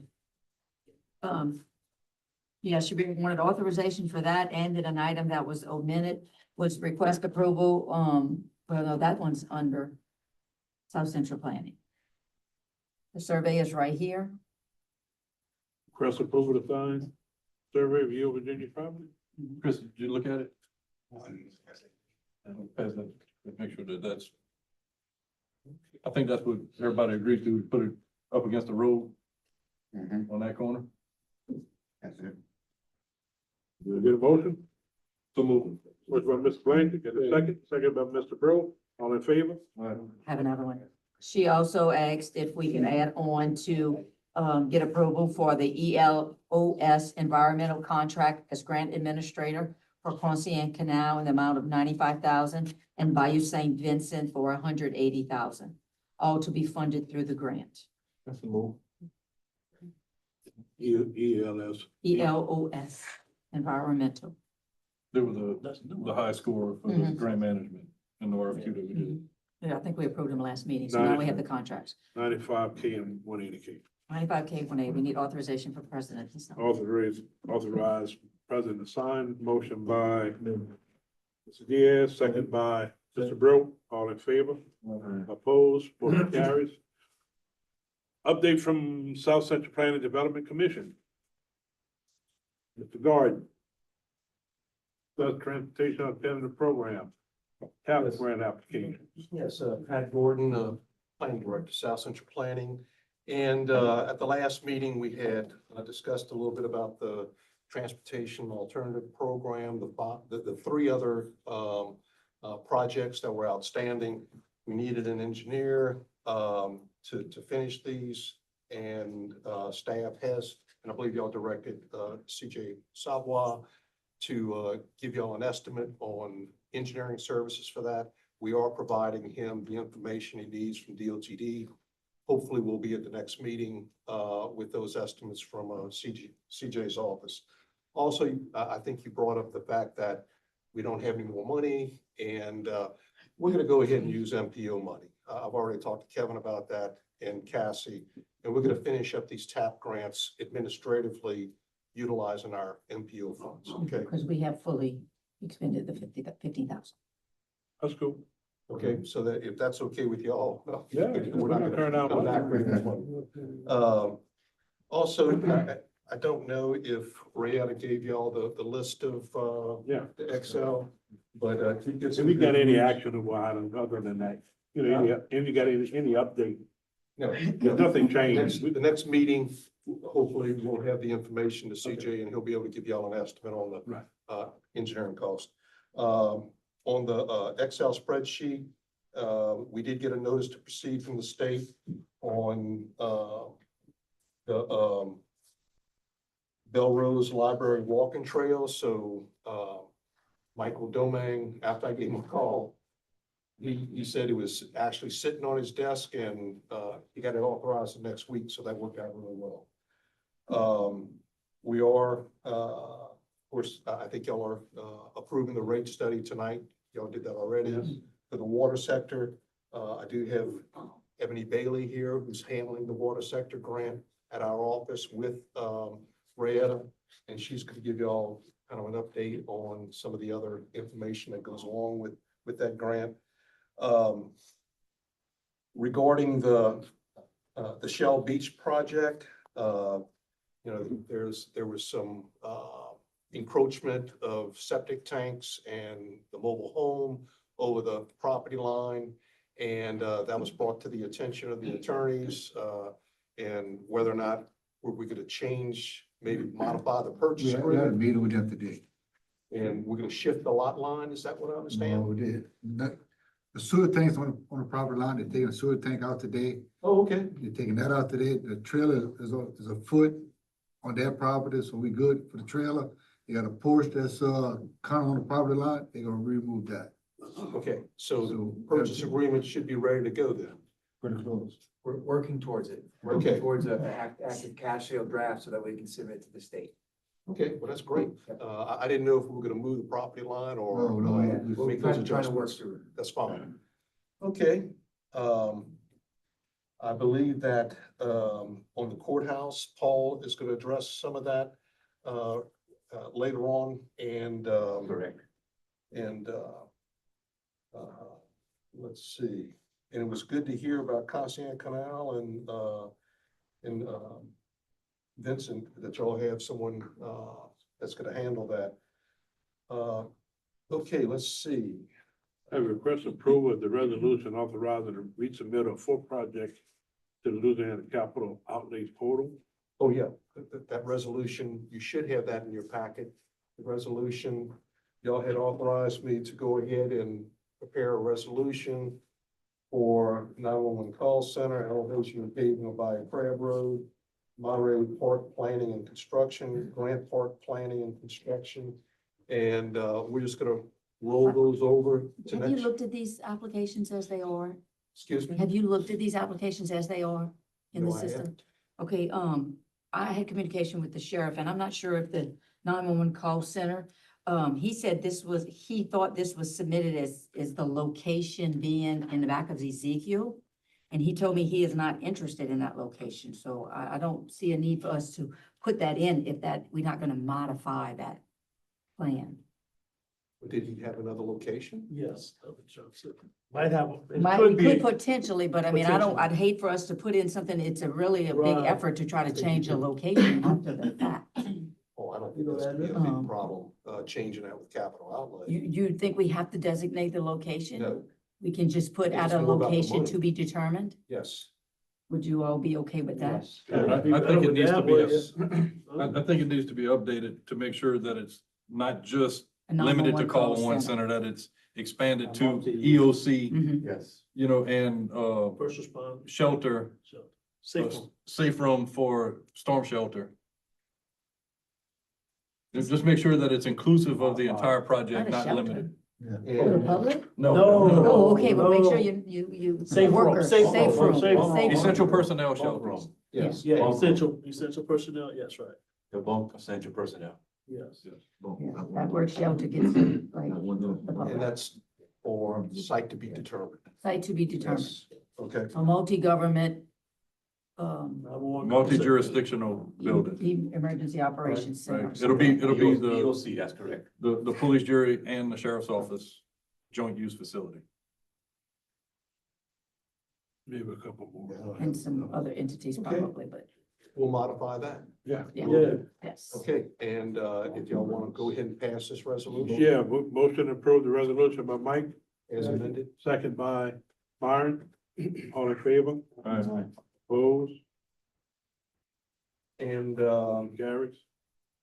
the last item that we have is a request approval and authorize parish president to sign a contract for abstract of Ewell, Virginia property for the water sector improvements, and I'm gonna let Ebony handle that.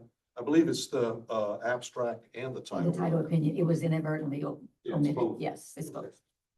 Good evening, everyone. My name is Ebony. I'll be handling the Water Cycle Project in conjunction with Ms. Riata for South Central Planning.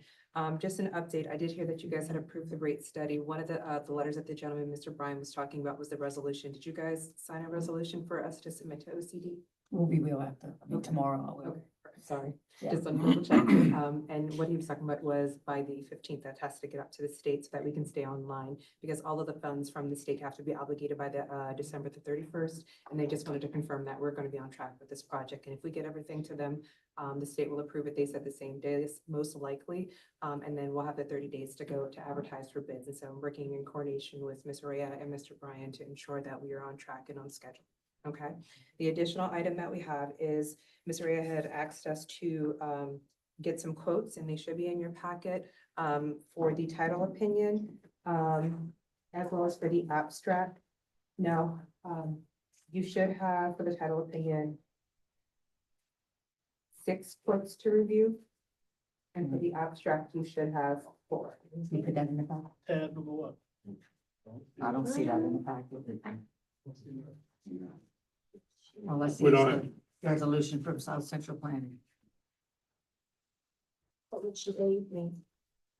What- Can we there's just some read other out the papers in quotes here. then? Mine- It's just my, hold on.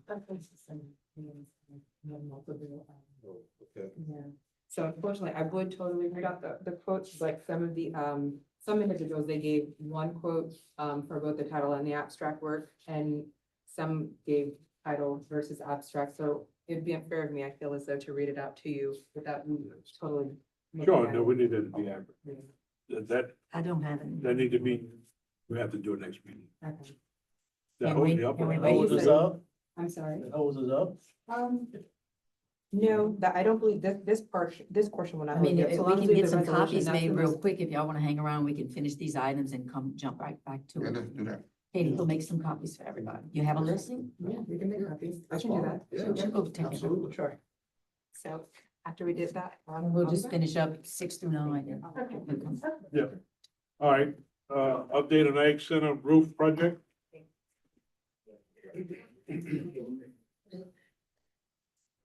I spoke to Mr. Joseph today. Me and him are gonna get together and, we're gonna find time on the schedule to set up a meeting and we're gonna go over the, plans to look and see what we can do to try to keep the project in budget.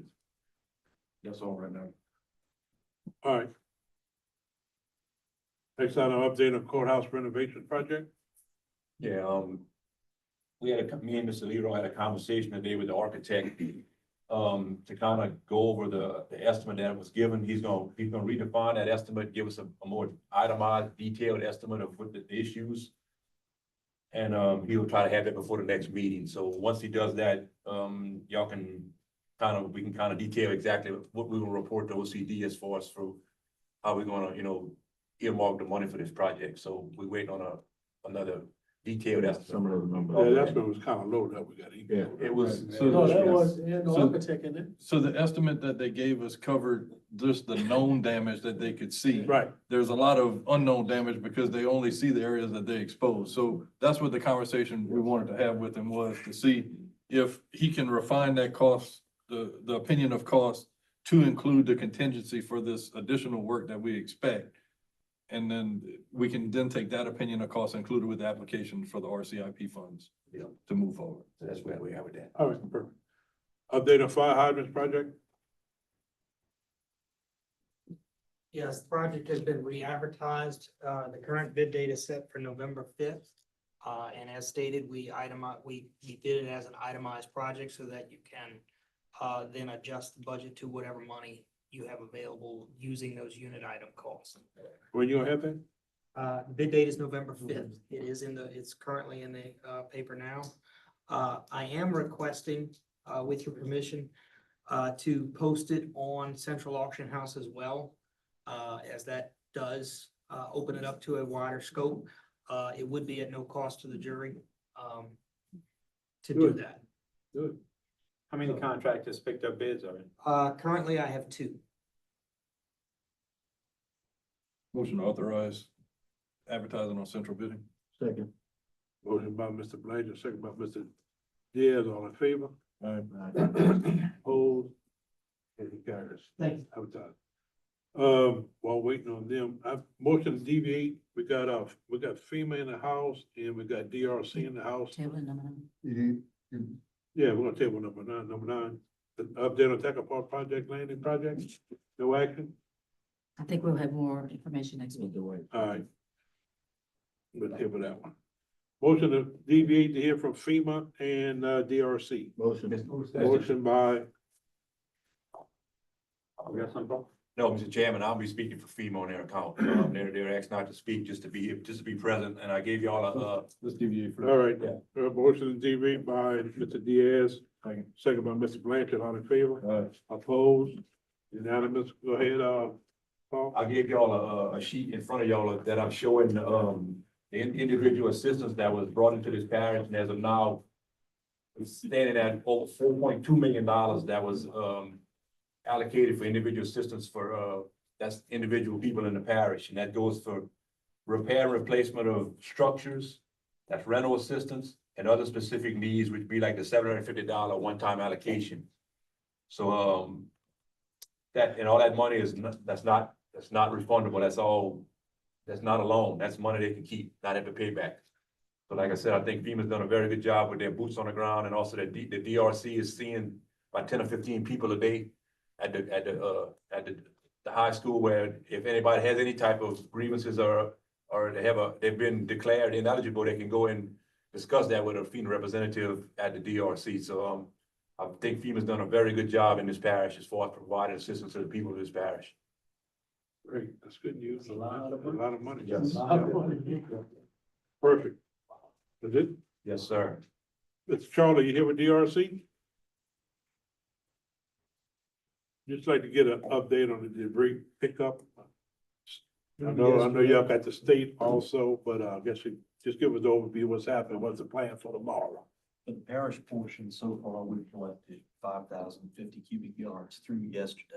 I don't have today's report yet. It hasn't been issued yet. And that's just. Talking a lot of talk. Sorry, that's just for the parish portion, 5,050 cubic yards through yesterday. I don't have today's report yet. We've been down a truck the last couple of days. That situation's been rectified. I've got another crew coming in tomorrow. Should get our numbers back up to where they were before.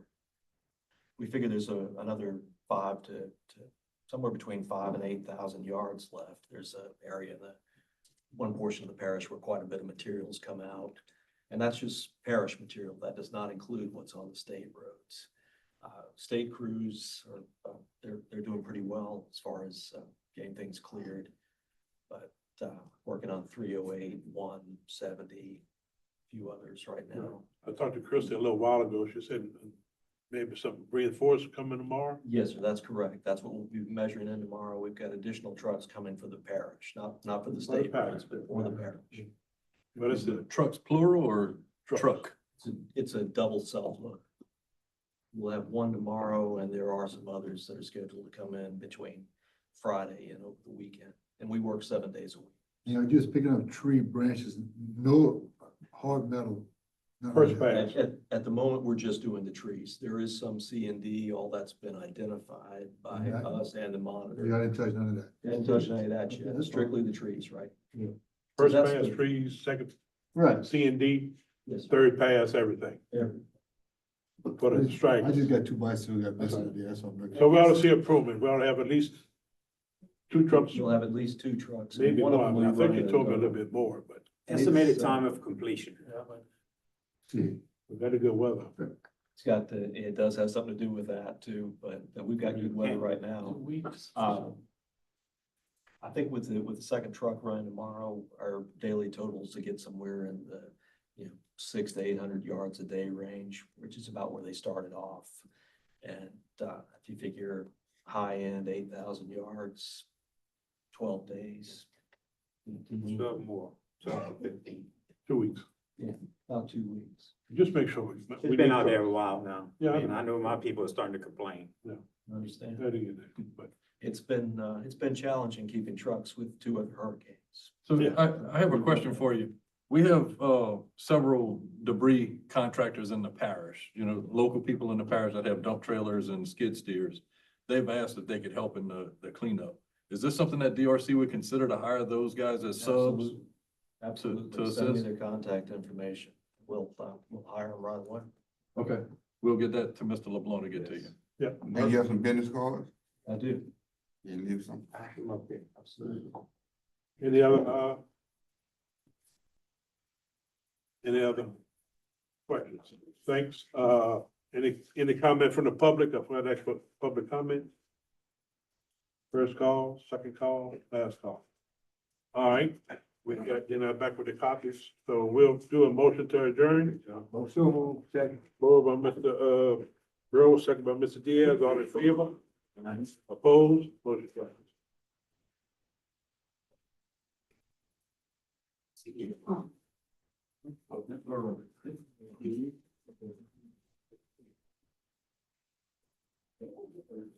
At this time, we'll have our 5:50 public hearing to obtain input from residents of Assumption Parish regarding the amendment to the idle no-wake zone regulations as it relates to Bayou Crab Canal. Thank y'all.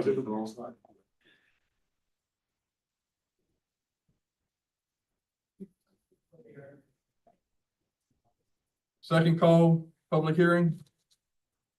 Last call. Let the record reflect there was no public comment for the public hearing. At this time, we'll call to order the regular meeting of the Fully Jury. Please rise for the prayer and pledge. God, who teaches us by sending the light of the Holy Spirit into our hearts, grant that by the light of that Spirit, right judgment may be ours, and that we may ever find joy in his guidance. Amen. Pledge, please. Pledge allegiance to the flag of the United States of America and to the republic for which it stands, one nation, under God, indivisible, with liberty and justice for all.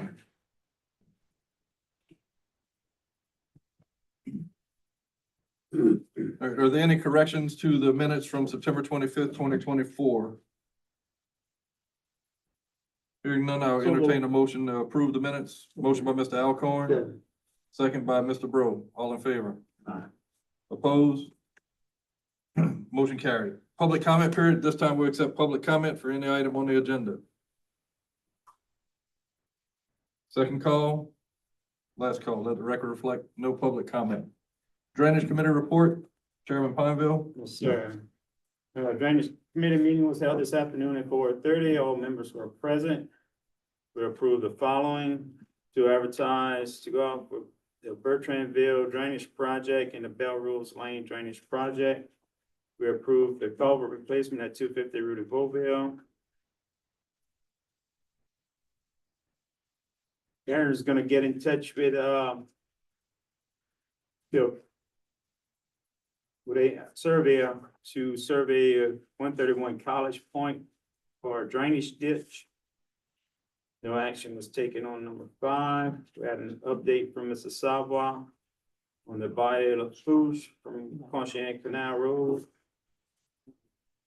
Oakley Road, and from the Bayou to the Supreme Mill, Georgette Street. No action was taken on item number 7. Number 8, we approved the culvert replacement at 4520 Highway 1. On that one, if I might add, Yes, sir. the resident there mentioned to me something about the problem really started whenever the gas company bored the new line in that area. Right, yeah. You know, So I think, that was, the one on the agenda is the wrong address. The 4520 was last meeting. What is this proper address? It was 4534, across the road. right across the street from. But this is the address that had potential damage from the gas line. Should we get in touch with the gas line? That's what I'm gonna ask. I think we need Sort to of have the gas company, fees. if they damaged our drainage system, we need to try to recoup this cost from them. The bore was on the Canefield side of the road. These are on the opposite side of the road. But we still have sinkhole issues on the Canefield side. Right, that's an existing project. I reached out to them. They came, they showed, they said their line was 14 feet down their bore. After a couple of extensive conversations with them, they took no fault. I can't prove that it was or wasn't. I kind of think it is, but Dead and it's unused. what it looks like the bore collapsed. Like this hole started forming in the ditch. The water started traveling under the existing ditch underground. And then was coming out into the outfall. Under culvert. Under the culvert. So, yeah, again, like the last meeting when I had approved, put that one on the agenda, I stated that I think it's a possibility, it's, can't prove it. Right, so the correction on that address is 4534 Highway 1. Item number 9, we approve to remove some trees from the Highway 996 outfall. We discussed Mike Street levy project. We discussed purchasing an excavator through the Road and Bridge Fund. And we discussed, to extend the long reach excavator rental for 1 month. And the funding source will be coming from the allocated jobs that is gonna be going on. I present this all in form of a motion, sir. Motion by Mr. Pineville, Second. second by Mr. Bro. All in favor? Opposed? Motion carried. Finance Committee report. Finance Committee met at 5:03 today. All members were present. We approved the pay list of bills submitted through October 4th, 2024. We approved the Council on Aging to sell 2 vehicles that were advertised, a 2013 Ford Econoline at a bid of $25.91 and 91 cents, and a 2016 Ford Econoline with a high bid of $777.77. We approved to pay and ratify the engineering invoice amount for Tacopah for an additional $2,000, totaling $106,303.58. We had a brief discussion about the general fund and tabled that item for now. We will have a special meeting at a later date to discuss and determine how we can address some of the transfers being made out of the general fund. We approved and accepted the New Gen Strategy Solution Wastewater Cost of Service and Rate Study, Rate Design Study. We had a discussion regarding Ward 1 recreation allocation with no action taken. We had a discussion regarding assistance from FEMA with the Himalaya Canal and Lower Texas Canal outfalls and getting the vegetative debris from the storm removed from those canals. And those items are going to be included in the existing project in that area to clean and grub those canals. Next item, we authorized to submit a letter requesting FEMA approve of unexpended FEMA reimbursed funds for an alternative project, and that is to purchase a new vehicle for the emergency management vehicle, provided it is approved by FEMA. Correct. Motion to accept as read. Motion to accept the report as read by Mr. Pineville. Second by Mr. Diaz. All in favor? Opposed? Motion carried. Personnel Committee report, Chairman Diaz. Personnel Committee met at 5:22. All members were present.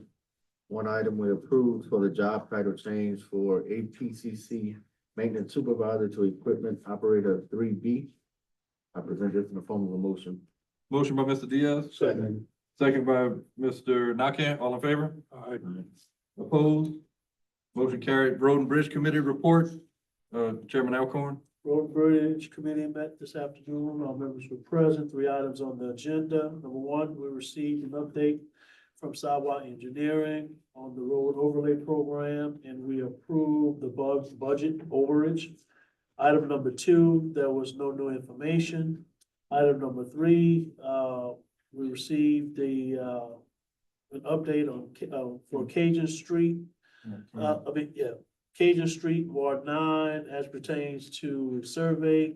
All information will be forwarded to our legal, to where he will, give us further direction on how to move forward. I give you those 3 items in the form of a motion. Motion by Mr. Alcorn.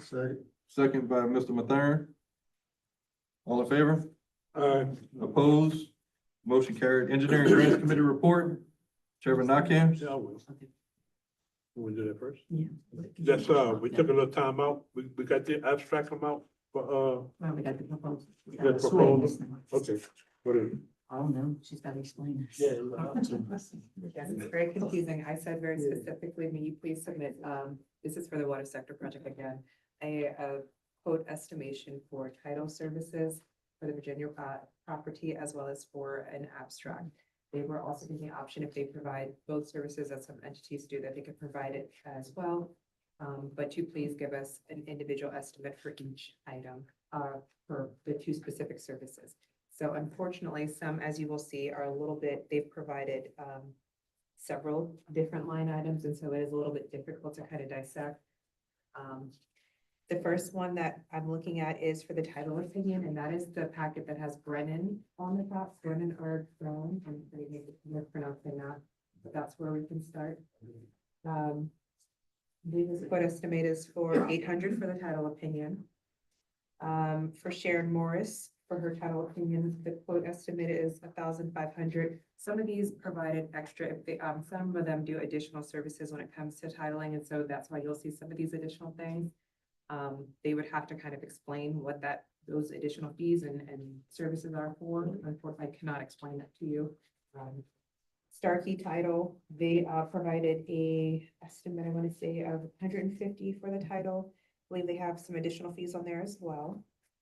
Frank Landry provided an estimate for 1,754, but that is to do both, that's to do the entire process. He has asked that he prefers to do the entire process, which includes the abstracting as well as providing the title opinion. So that is his total cost to do both services and the additional services that will need to be in for this process. Felix Chernos, I want to say his estimate is 350. Again, you'll see some additional fees in there. The Fleur-de-Lis Law and Title provided an estimate of 300. So those are the estimates roughly that we got back for title. But that's good, you have 5 or 6 quotes. I'm sorry, what'd you say? That's good, you had 5 or 6 quotes. Okay, each 5. Yeah. We sent it out to 8 agencies. But you got a high at 1,700 and as low as 150. 150. So like Store Key, they said title opinion 150. Do these additional items have to be considered or not? I'm not sure what's involved with the title opinion. So this is one of my concerns. I did ask for clarification for some of the entities. I did call several times and just kind of ask for a little clarity. And depending on who I was speaking to, they had some different opinions. If you guys would like, if you want to look at this and maybe this is something you can table again, this item is not something that has to be decided at this meeting. I can go get additional clarification from each of them and ask them to explain. I did try to get as much clarification to make it very simple, Right. explaining this is quote selection. But I apologize, I didn't. That's cool. I mean, I would ask for your recommendation, but before I do that, let you do your homework Okay, and come back and, I sure can get some You more know, clarification. I mean, for it's you. professional services, so it shouldn't require about no price, but for the best bang for our buck. So no action taken tonight on that. No problem. Do your homework No sense. and, report back. Absolutely, sure, Sean. Thank you. Question What about the before we move on. Yeah, right. On the closing package, are you gonna have the same entity offer services for that as well, drafting cash sale, settlement statements, those sort of things? That was a question that was asked, and that was a question that I had for your agency as far as what you guys have historically done. I think that would be best if you have entities that have, because I think that's where Mr. Landry is going with this, and maybe some of those other individuals. I think they're under the impression that if they do your abstract, they do your title, they're gonna get the closing as well. I think rather than piecemeal it, because I think we've run into that problem in the past where that's delayed us, I think that should be the full package. Okay, that's not a problem. We were asked to do them separately, but I completely agree. We can definitely do this one It would make it much comprehensive. simpler. Yeah, absolutely. It makes it much simpler. That, I will do So that. beginning to end. Absolutely. All right, perfect. Thank you. Thanks. All right. No, you didn't. So start with your recommendation. All right, so we had an update from GIS engineering. on Jollymore Street project, Bertrandville Drainage project, and the Bell Rose and Conscience project. As said prior, the, went out for bid for, Bertrandville and Bell Rose. We had an update from, the Planners Design Group, and I think Mr. Pineville got some permits in his hand, which is good news. Yeah, good news. We had an update from Infinity Engineering with Paris Wide Sewer Plant Projects. We had an update from our accountants grants coordinator, but Ms. Torres kind of took care of that. We approved and authorized the president to sign 2023-2024 LAGAP contract in the amount of $75,000 to purchase equipment. Request approval of the president to sign the survey of Yule property and, approve ELOS Environmental Services for $95,000 and $180,000 for the two projects.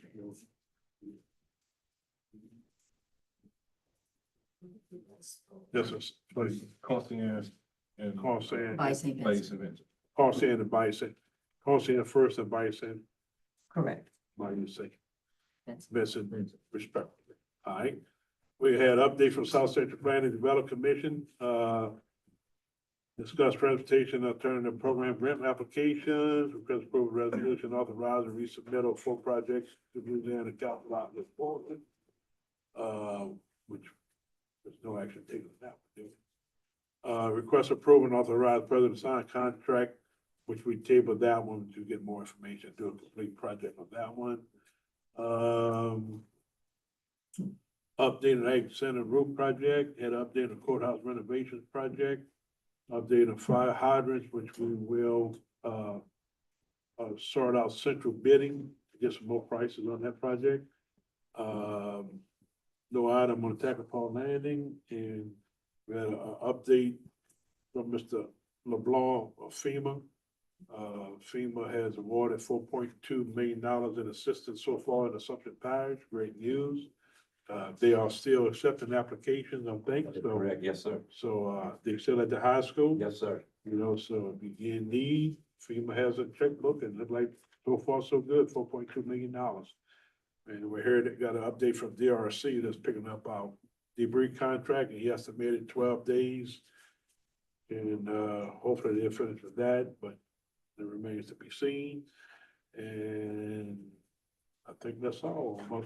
On my motion, except as read. Motion to accept by, Mr. Nakam, Second. second by Mr. Bro. All in favor? Aye. Opposed? Motion carried. Next, we have presentation of audit results from EAG Gulf Coast LLC. Table.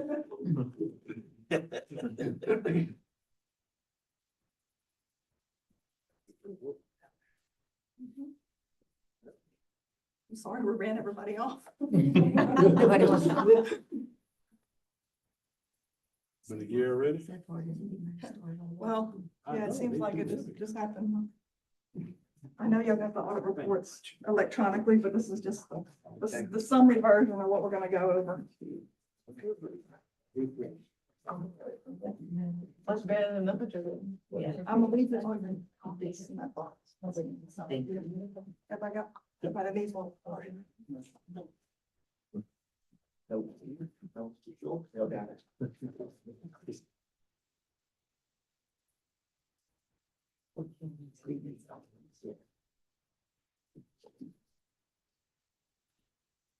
All right, good afternoon, everyone. My name is Tiffany Dorsa. I'm a partner in charge with Eisner Amper. So I know you said EAG Gulf Coast. That's just kind of our separated name from the mothership.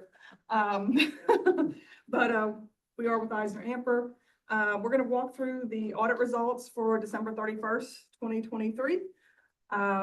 We just issued that report a couple weeks ago. So we're happy that it's out, not as well as I'm sure your team. But high level, we're going to walk through all this presentation. So the first page of the report basically just talks about the communications that we're required to have with those charged with governance. Basically, it tells you what we audited, which is financial statements, which include your governmental business type activities and your discretely presented component units. each major fund and the aggregate remaining fund information of the police jury as of and for the year ended December 31st, 2023. We issued our report on September 26th, 2024. We basically are required to tell you that our responsibilities is to issue an opinion on those financial statements, that they are, whether or not they are materially correct in accordance with generally accepted accounting principles. A lot of the information, the pre-planning information was included in our engagement letter. Should move on to page 3. And then we are basically to obtain reasonable assurance whether or not those financial statements are materially correct. Basically, that means we can't test everything. So we use the concept of materiality, which we're going to talk about here shortly. The next part of it talks about, on page 4, about our independence and our scope and timing of our audit.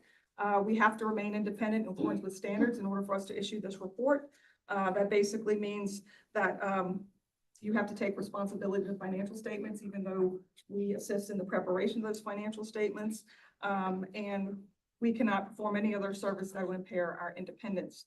Basically, we can't take on management's responsibilities. We've complied with all our ethical requirements as required by standards.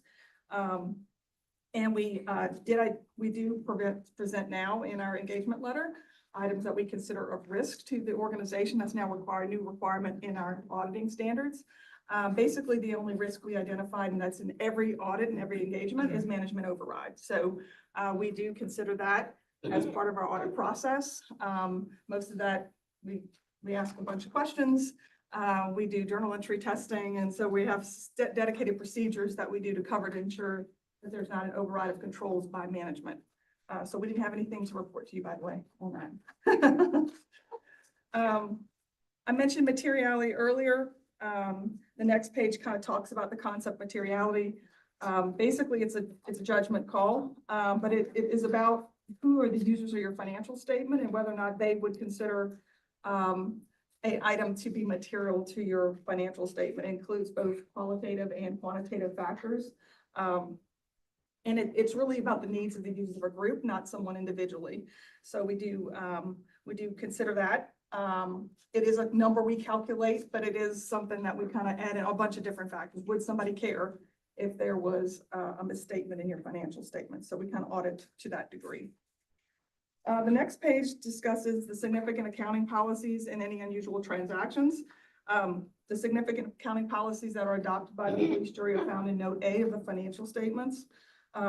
We noted no accounting policies that may be controversial in any areas that may lack authoritative accounting guidance. We had no unusual transactions identified as part of our procedures. Page 7 discusses significant accounting estimates. Because of the significance of the assumptions that go into these assets or liabilities, we're required to disclose those to you. So the most sensitive accounting estimates that are in your financial statements relate to the other post-employment benefit obligation. It's $5.5 million, and it's included in Note J of the financial statements. Your net pension liability is $1.3 million. You can find that in Note H. And accumulated depreciation and depreciation expense in Note G is the other estimate. And that's because when you capitalize an asset and you move over the useful life, that useful life is considered an estimate, because how long will an asset last? Is it 5 years? Is it 10 years?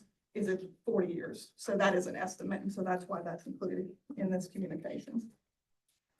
From a disclosure perspective, same ones that kind of we talked about from an estimate perspective is also the most significant disclosures. So capital assets, your benefit plan disclosures, and your OPEB disclosure. Page 9 discusses other required communications, whether or not you had an opinion shop to find another auditor to give you a different opinion. I don't know why you would. We did give you an unmodified opinion, but we'll get to that in a minute.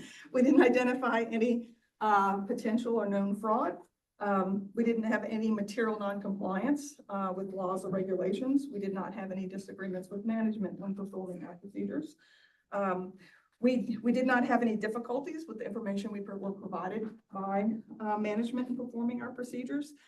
The only challenge, I think, is, as you know, is we were delayed in getting this done. So I think that's the team is working hard.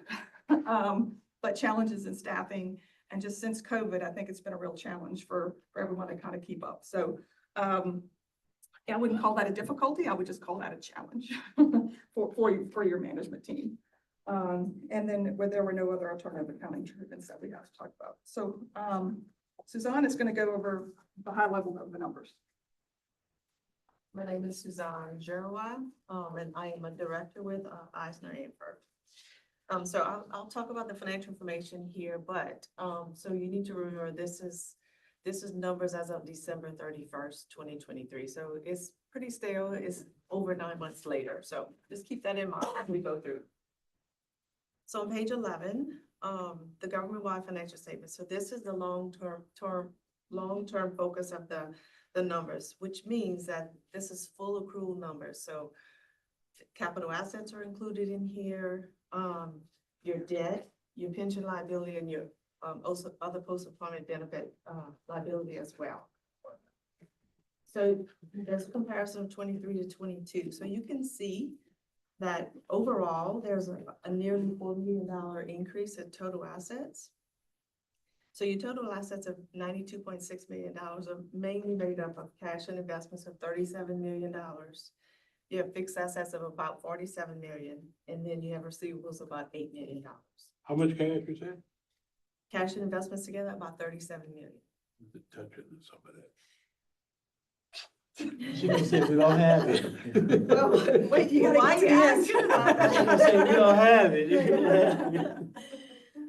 Okay, so then another big number there, your liability. So you have $26 million worth of liabilities. And then that's mainly made up of bonds of about $12.7 million. You have unspent American Rescue Plan money of about $4.6 million. And then you have your OPEB liability of $5.5 million and your pension liability of $1.3 million. So you have all of those liabilities to offset that, all that cash and investments that you have.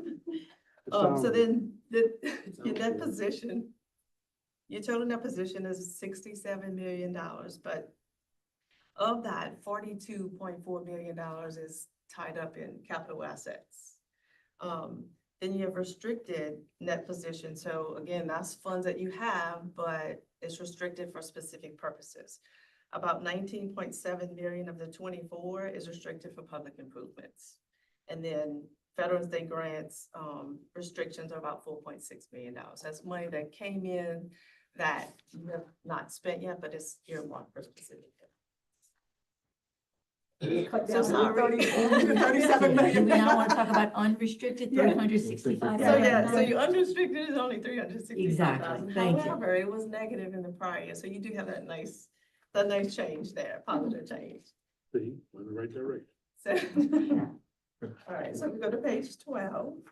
So this is just a history of your tax revenues. So the gold is your sales tax revenue and the black is your property taxes.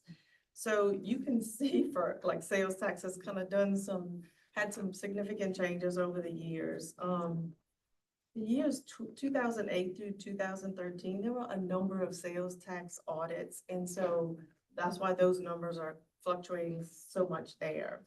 In 2014, that's the year that McDermott closed. And so that affected your sales tax numbers significantly. And then in 2015, you see a dip again. And so that was the downturn in the oil and gas industry. And then since then, you've seen some nice increases in, so in the current year, you have a $1.3 million increase in sales tax. And that's just been attributed to the rebound in the economy since COVID. And then your property tax, the big increase there is, in 2014, there were audits that revealed an underpayment of inventory by several companies in the area, which resulted in a significant settlement in that year. So otherwise, the line is just a nice increase. Yeah. On page 13, so this is your governmental funds. This is your governmental revenues and expenditures. Your governmental revenues was $20.7 million, and your governmental expenditures were just under that, $20.68 million. Great job at budgeting. And so what this kind of gives you, just a, a basic recap of, these are your major funds that were reported in the financials: the general fund, sales and use tax, section 8, Go Mesa and American Rescue Plan. And then the rest of the funds are kind of grouped together in that non-major fund column. So just kind of, if you look at the bottom dark shaded row, it kind of shows you by fund, what the results were for the year in terms of excess funding, spending, or excess revenues. And that's in thousands. Yes. You look at the next page. So this is your governmental expenditures by function. And so we took 23 and 22 and kind of compared them. And so the 2022 expenditures were about $17.8 million versus almost $7 million in 2023. So that's a $2.9 million increase. The majority of that is an increase in capital outlay for the year. So in 2023, your significant capital outlay items were the Takapa landing, your Lee Drive that was paved or repaved, and then your sewer improvements for the year. So because capital outlay is so much higher too, it kind of shifts the percentages from year to year in those different function categories. So you go turn to page 16. So this is just kind of a recap of your.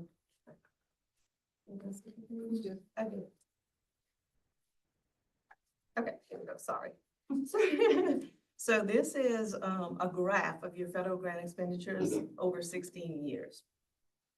So for 2023, you had $5.8 million worth of federal expenditures. So you see some significant spikes here and then some dips. So I'll just kind of talk about those a little bit as well. So in 2012, that was when this building there was some grant money spent for this building. The community center was a big one that year as well. And then there was a waterworks project. In 2016, you had the Mississippi River Reintroduction to Bayou Lafourche project. That was about $4 million. And then you had some significant sewer programs in that year as well. And then in 2023, you see a little bit of a spike from 21 and 22. And again, that's the Go Mesa project for the current year. Those expenses. And I just heard FEMA's gonna be this year coming up, so. And then, so the last one is just prior, 2022 to 2023 federal awards. And so the big changes here, you can see your, so Go Mesa for the current year. Last year you spent about $1.2 million of those funds, and this year you're at $3.9 million. Again, the Takapa Landing and bulkhead project. And then the Lee Drive paving with the big ones there. And then in 2022, you had GOSEP, so FEMA, $600,000 in the prior year that you didn't have, you only had $54,000 this year. Any questions about that? The great page 18. Right, so page 18 just talks about the real summary of the results. So an unmodified opinion on the financial statements is the highest level of assurance we can give you. On the financial statements, he says those statements were materially correct in accordance with accounting standards. We gave you an unmodified opinion over compliance for your federal programs that we audited as a major program, which was the Go Mesa funds that would represent about 70% of your federal awards for the year. The next slide kind of talks about internal control matters, and this is required language under what we call Yellow Book, which is government auditing standards that is required by the state that you follow Yellow Book standards. It just explains the difference between a significant deficiency and a material weakness. You didn't have any of those, so I'm going to skip the page, but it does skip pages 18 and 19 and 20 because that just explains what the difference is between a significant deficiency and material weaknesses. The good news is you had no identified material weaknesses or significant deficiencies in your internal control as it relates to over your financial statements. We did have one other matter that we did put in the report, and that was a result of the report not being done within the 6-month period time frame allowed by the state to get your audit report in. So because we issued in September and not June 30th, before June 30th, that is required by the state that we put that finding in. So I just wanted to let you know that. We did have 2 management letter comments. Those comments are opportunities for improvement for the police jury. They did not rise to the level of significance where we had a significant deficiency or material weakness that is explained on the other pages. They covered 2 things. One related to some procedures that we did over credit cards with respect to the library credit card. It wasn't paid off and it incurred a finance charge of like $30. So obviously those cards need to be paid off and we shouldn't be getting finance charges on credit card payments. And then we also identified one small item that was like $16 that didn't have a receipt that's required by your policy. The other comment related to the Pierre Park and Delaware Recreation District, which is a component unit. You know, they are required to follow the policies of the police jury, including procurement. We noted where there were materials totaling about $5,600, which were not made from the vendor that was approved by the police jury for that went out for RFP. So they picked their own. They picked their own vendor to provide those materials. So we're just made a comment that, you know, to remind them that, you know, they should follow the policies of the police jury and they need to be reminded of that. So because of the dollar amount, it didn't rise to a significant level. The next page talks about internal controls over your major programs and compliance. Again, we had no findings over your federal programs. So that's all we have for you. We'll take any questions. Oh, I think that's a real good audit. Good job. That's excellent audit. Hats off to Ms. Torres and her staff. You know, we don't give you a hard time, you give us a hard time. They give her a hard time. They give us a hard You time. know? But at the end of the day, when we got a good audit, it all shows. They really do an amazing job. They do. And they keep their own compliance. Yeah. That's right. Which is what Thank you God. want. Yes. I know she's always asking us, what about this? What about this? What about this? So we want to make sure y'all stay in line too. And I'm glad she asked because that keeps everybody, so we don't have these at the end of the audit. No fight. Right. Yeah. We appreciate it. Thank you. And both the library and the recreation district have been notified. Yeah, actually, they had to respond. Yeah, we had to have a, Corrective action plan. yeah, direct, action plan. So That we had were- to be submitted with the reports to the legislative auditor's office. So I think, yeah, Kim got them involved in responding appropriately to those 2 findings. Motion to accept the report. Motion to accept the report by Mr. Nakir, second by Mr. Diaz. All right, See all y'all in in favor? 6 months. Opposed? It won't be see you soon. Motion carried. Thank you both. Next item, set trick or treat hours for 2024. 5:30, 7:30 did the last few years and it looked like that works. Actually, last year was 5:30 to 8.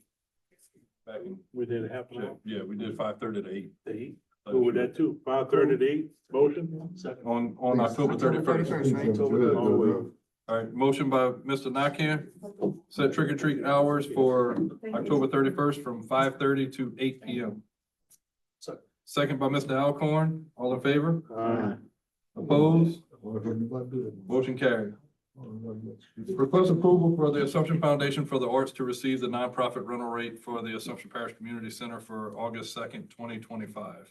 Yeah, early. But they have to get this before they can book the date. Motion. Motion by Mr. Diaz, Second. second by Mr. Nakir. All in favor? Aye. It was a Opposed? real good event last year too.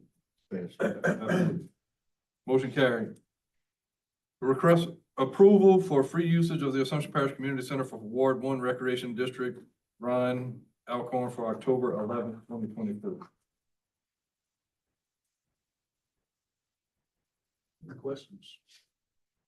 Well, free usage? Why free? Why free? Why free? It's fundraising. It's what, But it is not advertised as a big basketball fundraiser. It's advertised as a scholarship. If you read my emails based off the questions that Ms. Torres asked, I clarified it and I told you all why I used the platform that I used, because it was a big media outlet and I knew I can capture more people. So So if that's this why, happens with and they Ward put the flyer together for me, Mike. But if it happens for Ward 1, we have to offer it to Well, Ward 2. Well, Ward 3, it's, Ward 4, Ward well, 5. Mike, this is not a Ward 1 program.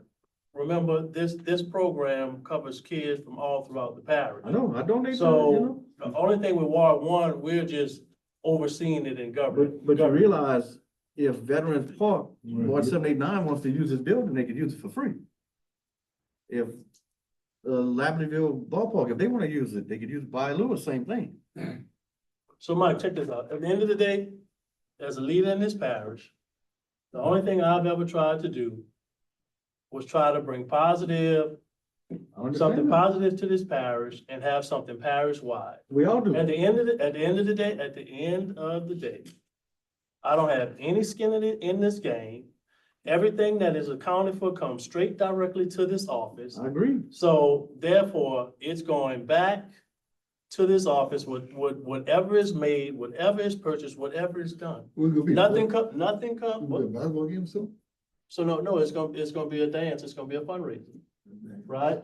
So it was reached out So to the funds adults. The funds will go back to Ward 1? No, the fund's going back to the Biddy basketball program. That's where it goes. The same program that you help.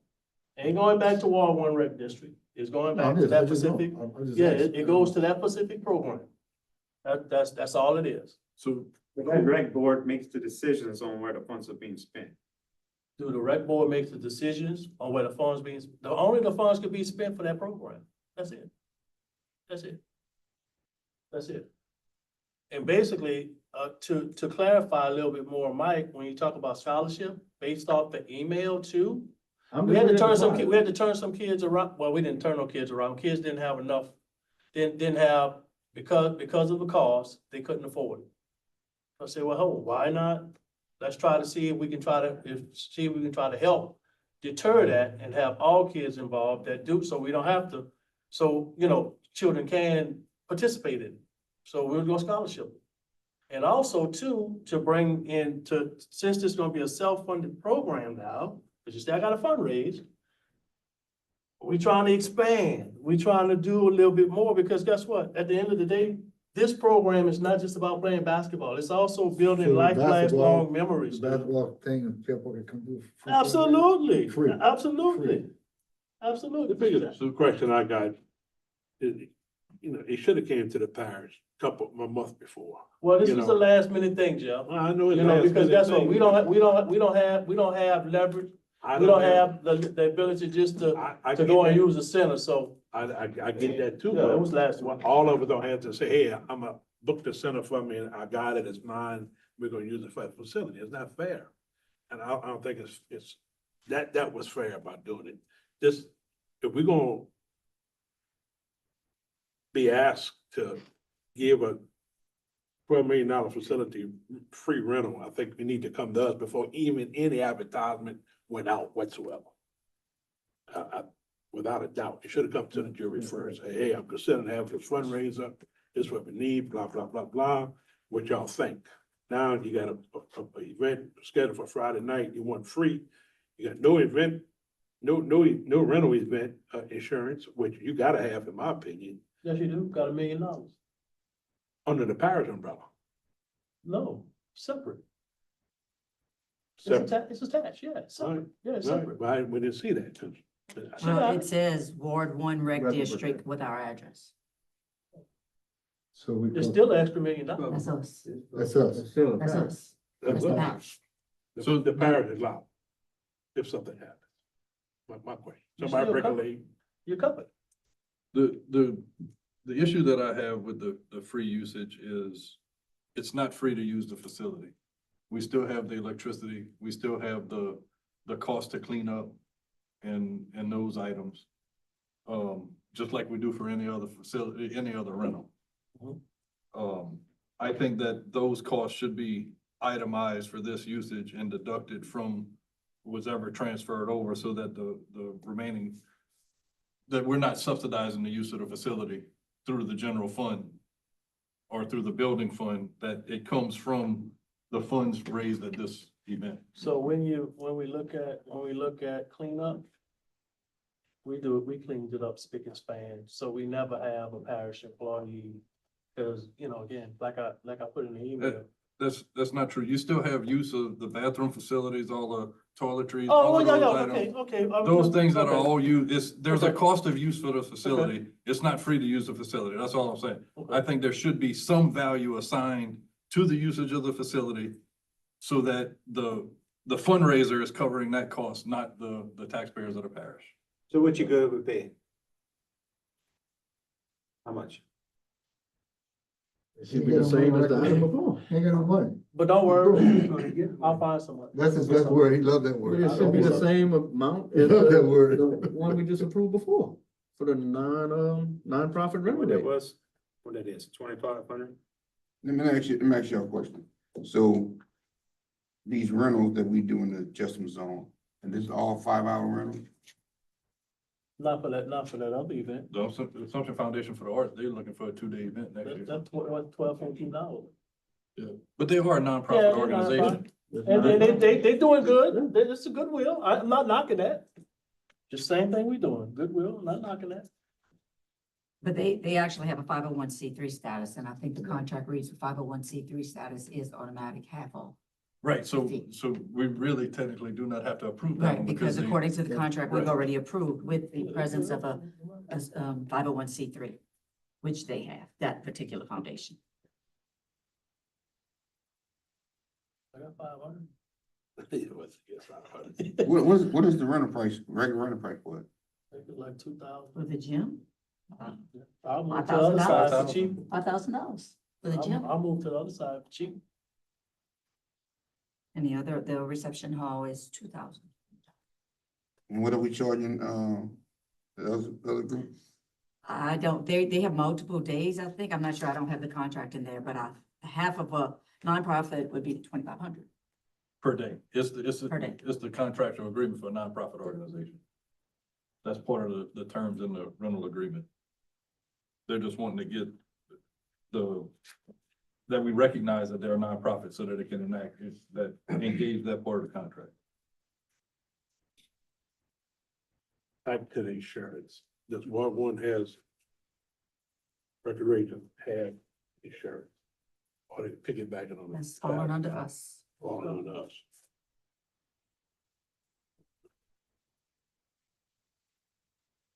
So this is a separate policy that was A separate made, policy. that was written? It's a separate policy. You know what the cost of that policy was? 267. This is what Maria provided to me. It's to a social event in the gym, $2,500. She told me would be the normal contract. With 501(c)(3).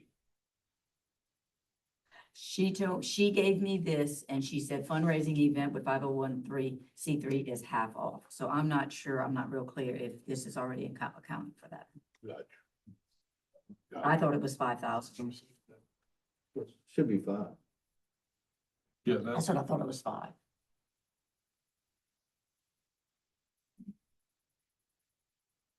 Getting late. Well, we cut me a Be deal. fair. Cut me a deal. Cut me a deal. This is the insurance The system. deal is a steal. Cause you do no money. So That's what he gave your me, intent to the use contract for the contract. the gym side or the I'll go to the hall other side. I'll go to the cheaper side.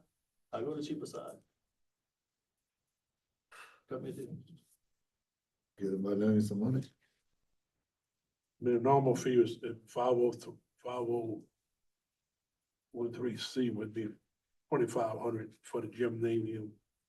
You know, I mean, Cut me a deal. Deal And is a steal. I don't know if this is relevant or not, but it's marked on this certificate as well. So it's a fundraising event, but no admission open to the public. Because it's a fundraiser, because we wasn't gonna sell nothing. We, you How you know. gonna make Try- money? How you get Well, fundraising? how you fundraise? Easy, How you because fundraise? look, the only idea came behind this is because of homecoming, right?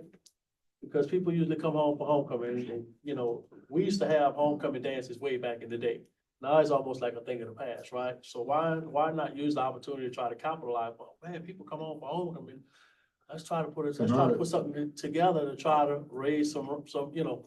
So I guess what I'm trying to So that's understand, where the though, idea since you're came. saying this is, what is the mechanism of fundraising, or is this just a facility to host a party? No, because you're gonna give a donation, because I got tickets and all that for auditing purposes. Okay, well, we just said that it was a Because I have public to- free event. No, I didn't say, I never said it was open public. Didn't somebody No, just it's say- It's on this donation. insurance certificate that you provided to me. You stated right there. No admission. What is an admission? What is admission? No, no, that's wrong. There is none. That's wrong. How much is charged to get through the door? That's wrong. No admission. Donation No, basis that's only wrong. is what I think the flyer That's said. wrong. That's wrong. And I filled that out. I filled that out. That's wrong. That's wrong. I would make a motion that we No, the event is Friday, Friday. do 50% of the 501(c)(3) status. Where come from? No, they gotta pay it. They don't pay it up front. I have a donation coming, I have a donation come here tomorrow. All right, so a motion on the floor is for the usage fee to be 50%. 25% of the normal rental fee. Oh, he said Right. 50%. It would be the same thing. Right. Yeah, You said- about 50% of the nonprofit. Right, 50% but we'll just put it relative to the regular fee. Because that we we got a have. 501(c)(3), so Okay. just do Okay. 25% of the regular fee. 25%. Right, so the motion on the floor with Mr. Nakam is that the rental fee be 25% of the normal rental fee for the Ward One Recreation District fundraiser. Yes, that's my motion. Is there a second? Second. Second by Mr. Bro. All in favor? Aye. Opposed? Motion carried. Request approval of the resolution approving the holding of an election in Bayou Pierreport North Gravity Drainage District on March 29th, 2025. So move. Motion. Motion. That's Steve Warren. Was that the March election? I thought that was for the December election. They're too late for that. That's a renewal. No, it wasn't too late. According to this paperwork, this is when I it think is, March October 29th. 13th was the deadline to get for the December election. I mean, this is what was Okay. provided to me. You good with that, Leroy? They had Not to really, have, because I don't think the dates are correct. they had to have all of that. There's a lot of stuff they had to do preliminary. It wasn't just a matter of them calling before October, that date, and saying it was I good. understand, we didn't get to the date yet. And all of the stuff is done now. That's what I'm saying, the date was October 13th to meet the December 7th election. But you motion 29. I understand, but that's a special election. Yeah, it's gonna cost a lot of money this election. That's right. It's gonna cost you. It's gonna cost more than what they collect in the. I drainage told y'all district. that when we brought it up. Y'all better remember? not do it. Why y'all can't do it to the November? That's why he was trying to do it in The bond attorney, forwarded this All right. information. so We'll we approve the can check. resolution, but we'll approve it for this date, but I'll follow up tomorrow and on. see, it's pending, the date may change. So if we can just approve the resolution and then we'll, motion to approve. motion approved by Mr. Ponville, Second. second by Mr. Mathern. All in favor? Aye. Opposed? Motion carried. Request approval of the following for the Assumption Council on Aging. Request approval of the resolution authorizing DOTD 5311 Rural Transportation Operations CAP Grant. You can do them all together, if you don't mind. Second one is request approval and authorization for the president to sign certificates and assurances for the application. And request approval and authorization for the president to sign labor warranty for the application. So move. Second. Motion to approve and authorized by Mr. Nakam, second by Mr. Bro. All in favor? Aye. Opposed? Motion carried. Request approval to appoint replacement for the board member on the South Central Louisiana Human Services Authority. Mr. Ray Nicholas's term is expired. He can't serve anymore. So we need a replacement. We have to do that tonight, or? They're waiting for a replacement. I have to, What actually do that person do? Do you know? look on 17 on your tab. There's a job description. That's the email that we received of the different disciplines that they were trying to find somebody for. What did Mr. Mercedes want this thing? Was it this one? All right, so we don't have a name tonight, for that board member, so we'll have to table this item and. I just put it on there so y'all can be Right. mindful, because we gotta get an appointment. Good. I'll keep putting it. No Maybe a action. resume or something, or just come with a name, This board has to make an appointment. No, I'm saying, is there Trying to find anybody somebody that's thinking about, qualified do y'all want for- to bring some type of resume, or y'all just want to submit a name? Yeah, in case we have multiple people. that's- Need a resume. Okay, just ask. Next item, request approval to amend ordinance 24-15 to levy grass cutting charges totaling $2,741. So move. Motion by Mr. Nakam, Second. second by Mr. Pondrell. All in favor? Aye. Opposed? Motion carried. Request approval to amend ordinance 24-16 to levy the removal and disposal of junk charges in the amount of $1,170. Motion. Motion by Mr. Pondrell. Second. Second by Mr. Mathern. All in favor? Aye. Opposed? Motion carried. Request approval to reject the bids due to scope change and Police Bureau granting extension for property located at 2478 Highway 308, Ward 4. The reason why we want to reject these is because the bids came in, but since the scoping, one trailer has been repaired. And I think the resident is working on some additional, so the Two was original torn scope down. is Has irrelevant. Two more torn Torn down. down. And then they're doing a meeting. I went right there today. They were gonna tear down, they have two already. They were gonna tear down one more today. Then they were meeting together and have the other three torn down. There's 6 altogether that need to be torn down. This is in that trailer park? Oh, it's disgusting. Bad. So they So working on how it. much extension they want? He said another week. Oh, that's fine. He said another week. Yeah, okay. So if we have to go out to bid, we gotta rescope it. Yeah. Because Yeah. they've done some work. That's horrible.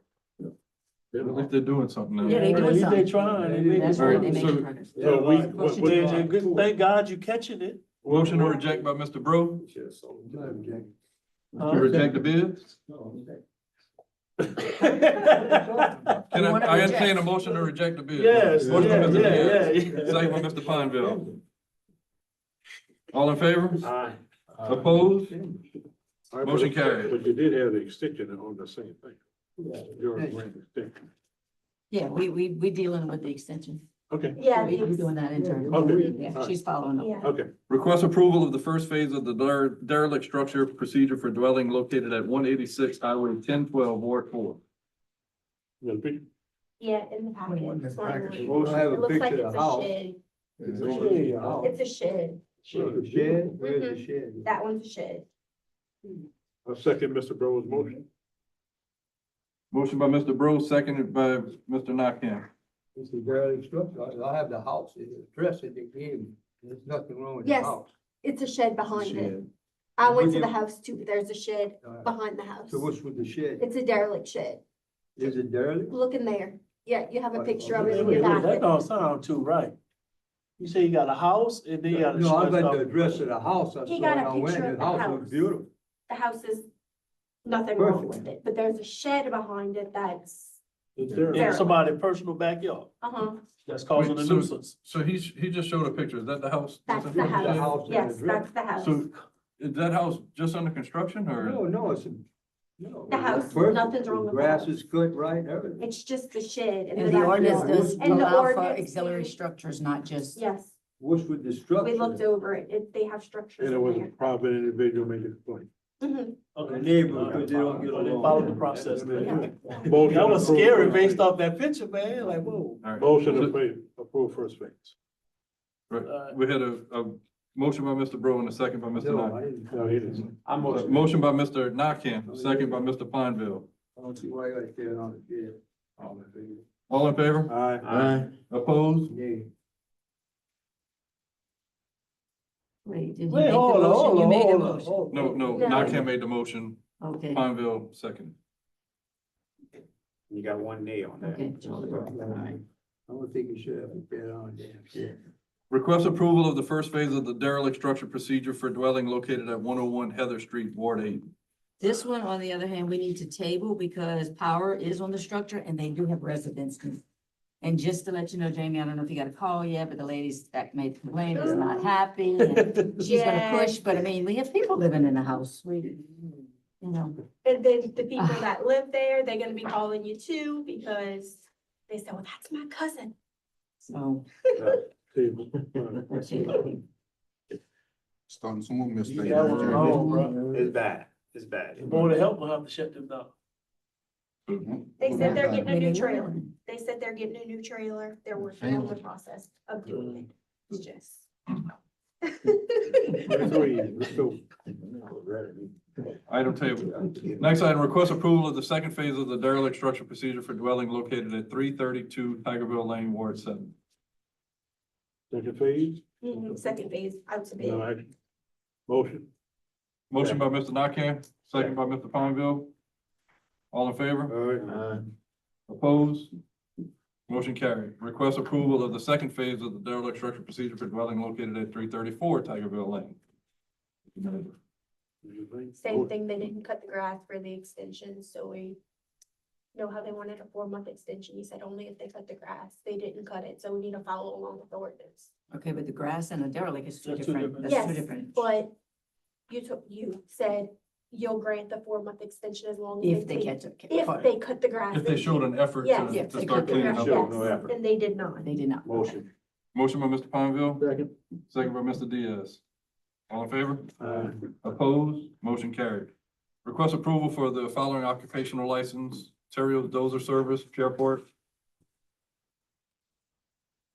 We'll do these one at a time. Yeah. Motion. Motion by Mr. Pineville, second by Mr. Mathern. All in favor? Aye. Opposed? Motion carried. Same for Jacob Alvarez Lawn Care LLC Belrose. Motion. Motion by Mr. Nakam, second by Mr. Bro. All in favor? Aye. Opposed? Motion carried. I do have one, brief deviation, regarding, submission of a letter to the Corps of Engineers, to review the, Amelia project that we discussed with them. Motion, DB. I need to send a letter to the Colonel. Motion Second. to deviate by Mr. Nakam, second by Mr. Pineville. All in favor? Aye. Opposed? So now we're in deviation. So the request is to send a colonel to, force the New Orleans district to consider action to, address the findings in the 2013 reevaluation study that there is a need for backwater flood prevention for our area. So, they said that we needed to submit a letter from the jury to take action at the New Orleans district. Can you repeat that one more time? You went real fast. I caught I'll findings send in you the letter. 2013. Okay. Motion to approve sending a letter to the Corps. To address To- findings to in re- 2013. To request funding for an Amelia, levy extension. Public comment. Public comment? Second call, last call. Motion by Jeff. Motion by Mr. Pineville, second by Mr. Nakam. All in favor? Aye. Opposed? Motion adjourned Yeah. Motion adjourned. by Mr. Nakam, second by Mr. Alcorn. All in favor?